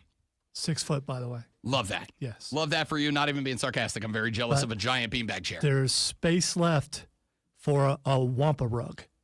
I like it. I like it. You know, like a bear rug, but it's a Wampa. Yep. And the floors are black, so the white of the Wampa is really going to stand out when I get it. The 12% of you who understand that reference just know we like you a lot. So, that's not what jumped out to me. What jumped out to me was an experience that the great one said he had while being in his bro cave at the compound. But there's two angles to it. Number one, this is an experience that it's not the first time he's had it, as disturbing that as it is. And number two, I have questions. Lonzo, do you recall the conversation in which I am referencing? Oh, absolutely, because I've had other thoughts about what it might be. So we live out in the woods. Occasionally something gets under the house. We've had stray cats under there. Obviously, you get mice and stuff like that. And I've heard scratching underneath, which I believe is probably a possum because they're really big possums or raccoons. But just got the room done and got everything rewired, which took a little while. Got all the LEDs just perfect, everything. And I'm sitting down, relaxing in the beanbag chair, playing a video game. And next thing you know, something tried to get in. And when I say tried to get in, you ever live in an apartment, Rob? I have many times. With a low ceiling where people can bang on the ceiling because you're making too much noise. Yep. It was like that, except for like louder. Like something was banging on the bottom of the floor and trying to get up through the floor. And every horror movie that I've ever seen jumped into my head. My wife is yelling, is that trying to get in? It's like, yeah. And then what do you do? I'm not going out there. I'm just not. I know. I get it. I'm a man. I'm going out. I don't know what that was. Okay. And my first thought is, if I hadn't put the new floors in, it would have got in, because I had to put new floors in because the old floors were starting to get weak and one part of it was cracked. And I think maybe it may be this thing that cracked it. So the reason that this has been turning circles in the old noggin of one Roberto Brown is twofold. Number one, it's not the first time Lonzo's told me this story. Now, when I say told me this story, I don't mean from the standpoint of like there was a noise under the house, because yeah, everybody who has a house, that's going to happen to you at some point. I have heard it under my house. Turned out we did have a family of raccoons that moved in between the house and the foundation underneath. Number two, I have on 2 different occasions since I moved in with my wife 3 years ago, opened the back door to like take out the trash and found one or more possums or raccoons or whatever. And on at least 2 occasions so far, I have opened the back door to go out in the yard and found deer, like big ass deer, just hanging out in my backyard, munching on the clover growing in the yard. Okay. So like the concept of having animals around and perhaps under your house, not extraordinary. What is extraordinary is that on multiple occasions, let me say it one more time, multiple occasions, Lonzo has heard such a ruckus coming from under the house that he has not been able to instantly go, oh, that's probably a possum. That's probably a raccoon. It has been more like, is that a bear? All right, so that has been my thought lately, because there is room. There's on one end it's about about 5.5 foot, and on the other end, the end that I'm talking about, is probably like 3.5 foot, maybe a little bit, maybe closer to 4. But my latest thought is bear, and that has me concerned. And I know we've had some people offer to come over and go under, which I really appreciate it, but at the same time, don't like everybody knowing where I live. There's a reason he lives in a place we call a compound. Yeah. I mean, I'm sure the majority of the people who are offering are very nice, but there's probably like one or two people who aren't. I don't really know what to do other than get an exterminator or ask Odie or Bill Frady to come over. So, but if they come over and they don't come back out, then I'm liable. So, and also so much more afraid if they go in, I hear a noise and they don't come back out.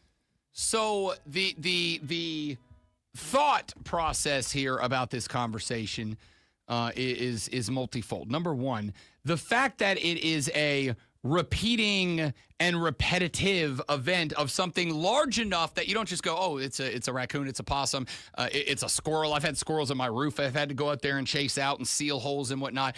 But second off, is that the last time or two that Lonzo has told me this story of noises coming from underneath the bro cave, ordinarily, it is accompanied by Lonzo having some sort of take of like, it's probably something small. It's probably not that big of a deal. This time on Monday when he told me the story, there was like, and this is all off the air, by the way. This is not like on the air. This is off the air. This is just me and Lonzo talking. There was like a genuine sense of like, I'm at the point of concern about what the hell is living under my house.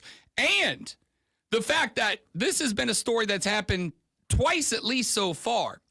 And now this noise has gotten like progressively more intrusive means one of two things. It means either A, whatever is living under Lonzo's floors is growing significantly, or perhaps more terrifying, whatever is living under Lonzo's floor has killed and eaten for sustenance whatever lived under there before, and that means it's carnivorous. Yeah, that's the one. That is a concern that something bigger went under there, took out what was under there already, and went, okay, I'm still hungry. I mean, there is a little bit of fear in me, and my wife is like, I got to go to my car in the morning.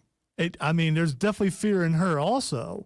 And admittedly, I'm already a little jumpy when I hear noises and well, you need to get yourself a shotgun. And it's okay, dude. All right, I get all that. Okay, dude. Yeah, I'm not anti any of that. I'm just saying, as I get older and I can't move as well, I mean, you're thinking options here. I know how far it is between my front door and the car, and I'm probably not making it if whatever's under the house decides to bust out from underneath the house. And I'm also afraid, are you liable if you ask an exterminator to come out and they go under and somewhere and they get hurt, are you liable for that? I don't know.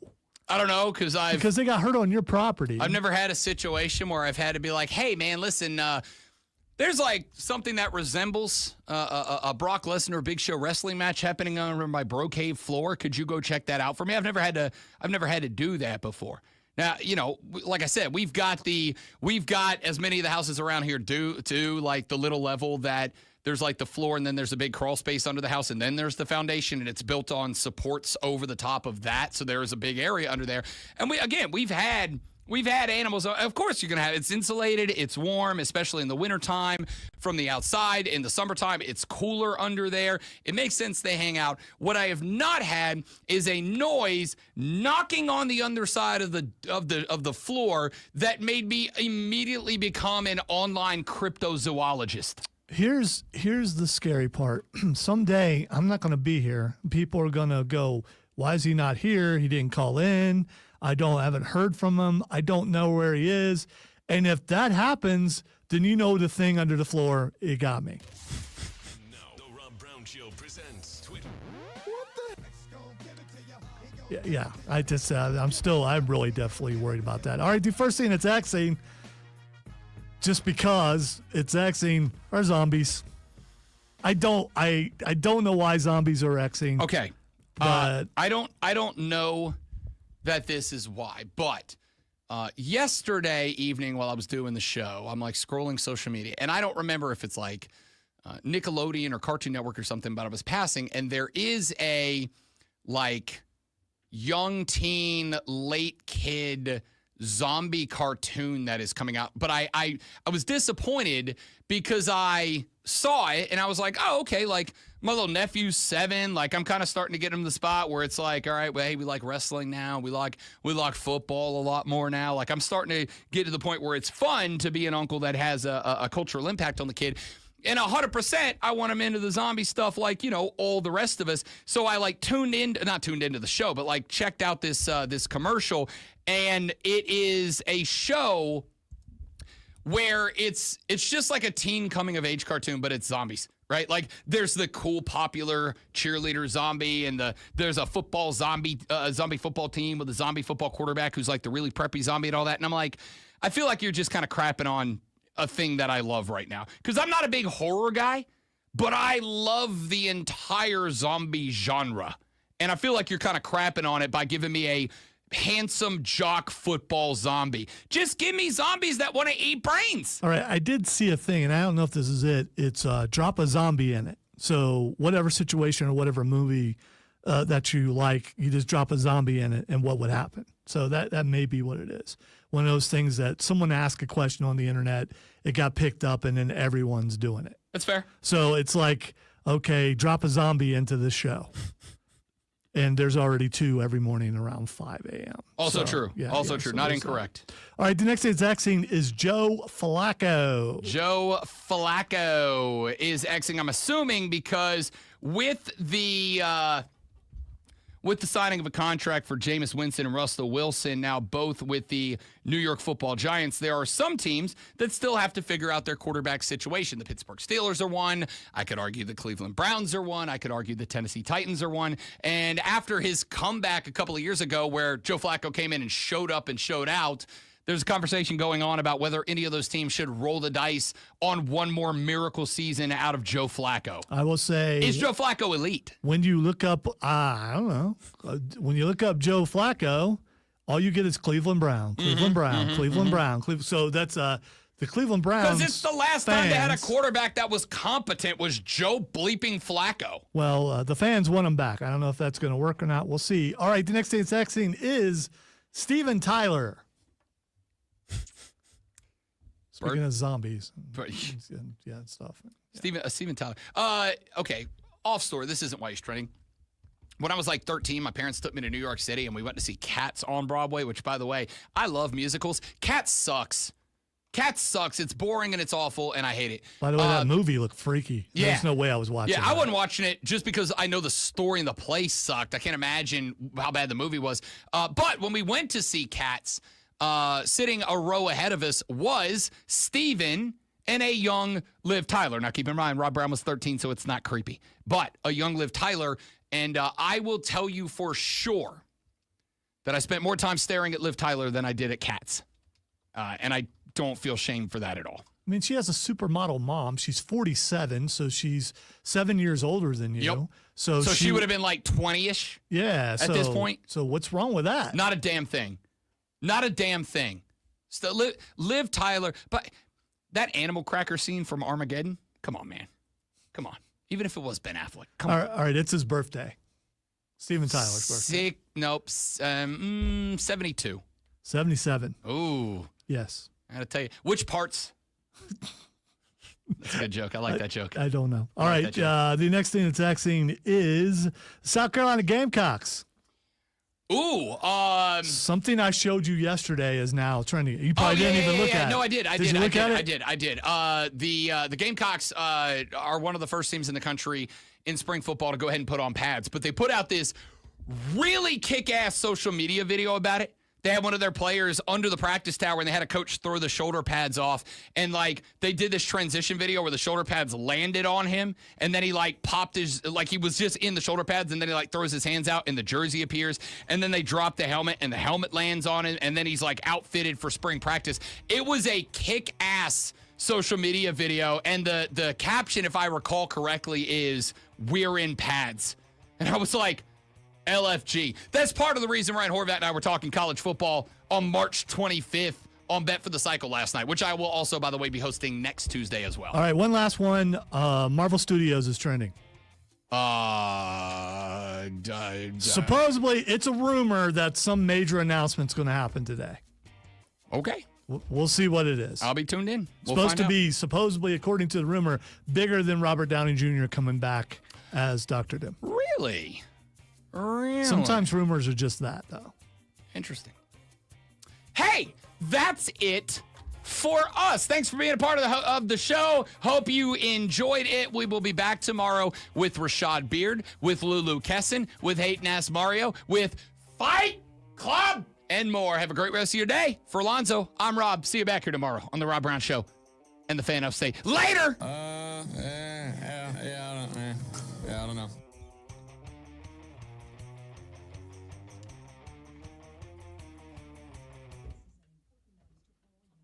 All right, dudes and dudettes, I got to jet because I got like 15 things to do. We're interviewing Rico Dowdle at 1. Should have that interview back up for you tomorrow. But I got to run all the way back to the house and then come back to do that. Huzzah! So I'm going to go. Have a great day. Thanks for being here. Tell your friends about us. We're trying to get rich and famous. See you tomorrow. Goodbye.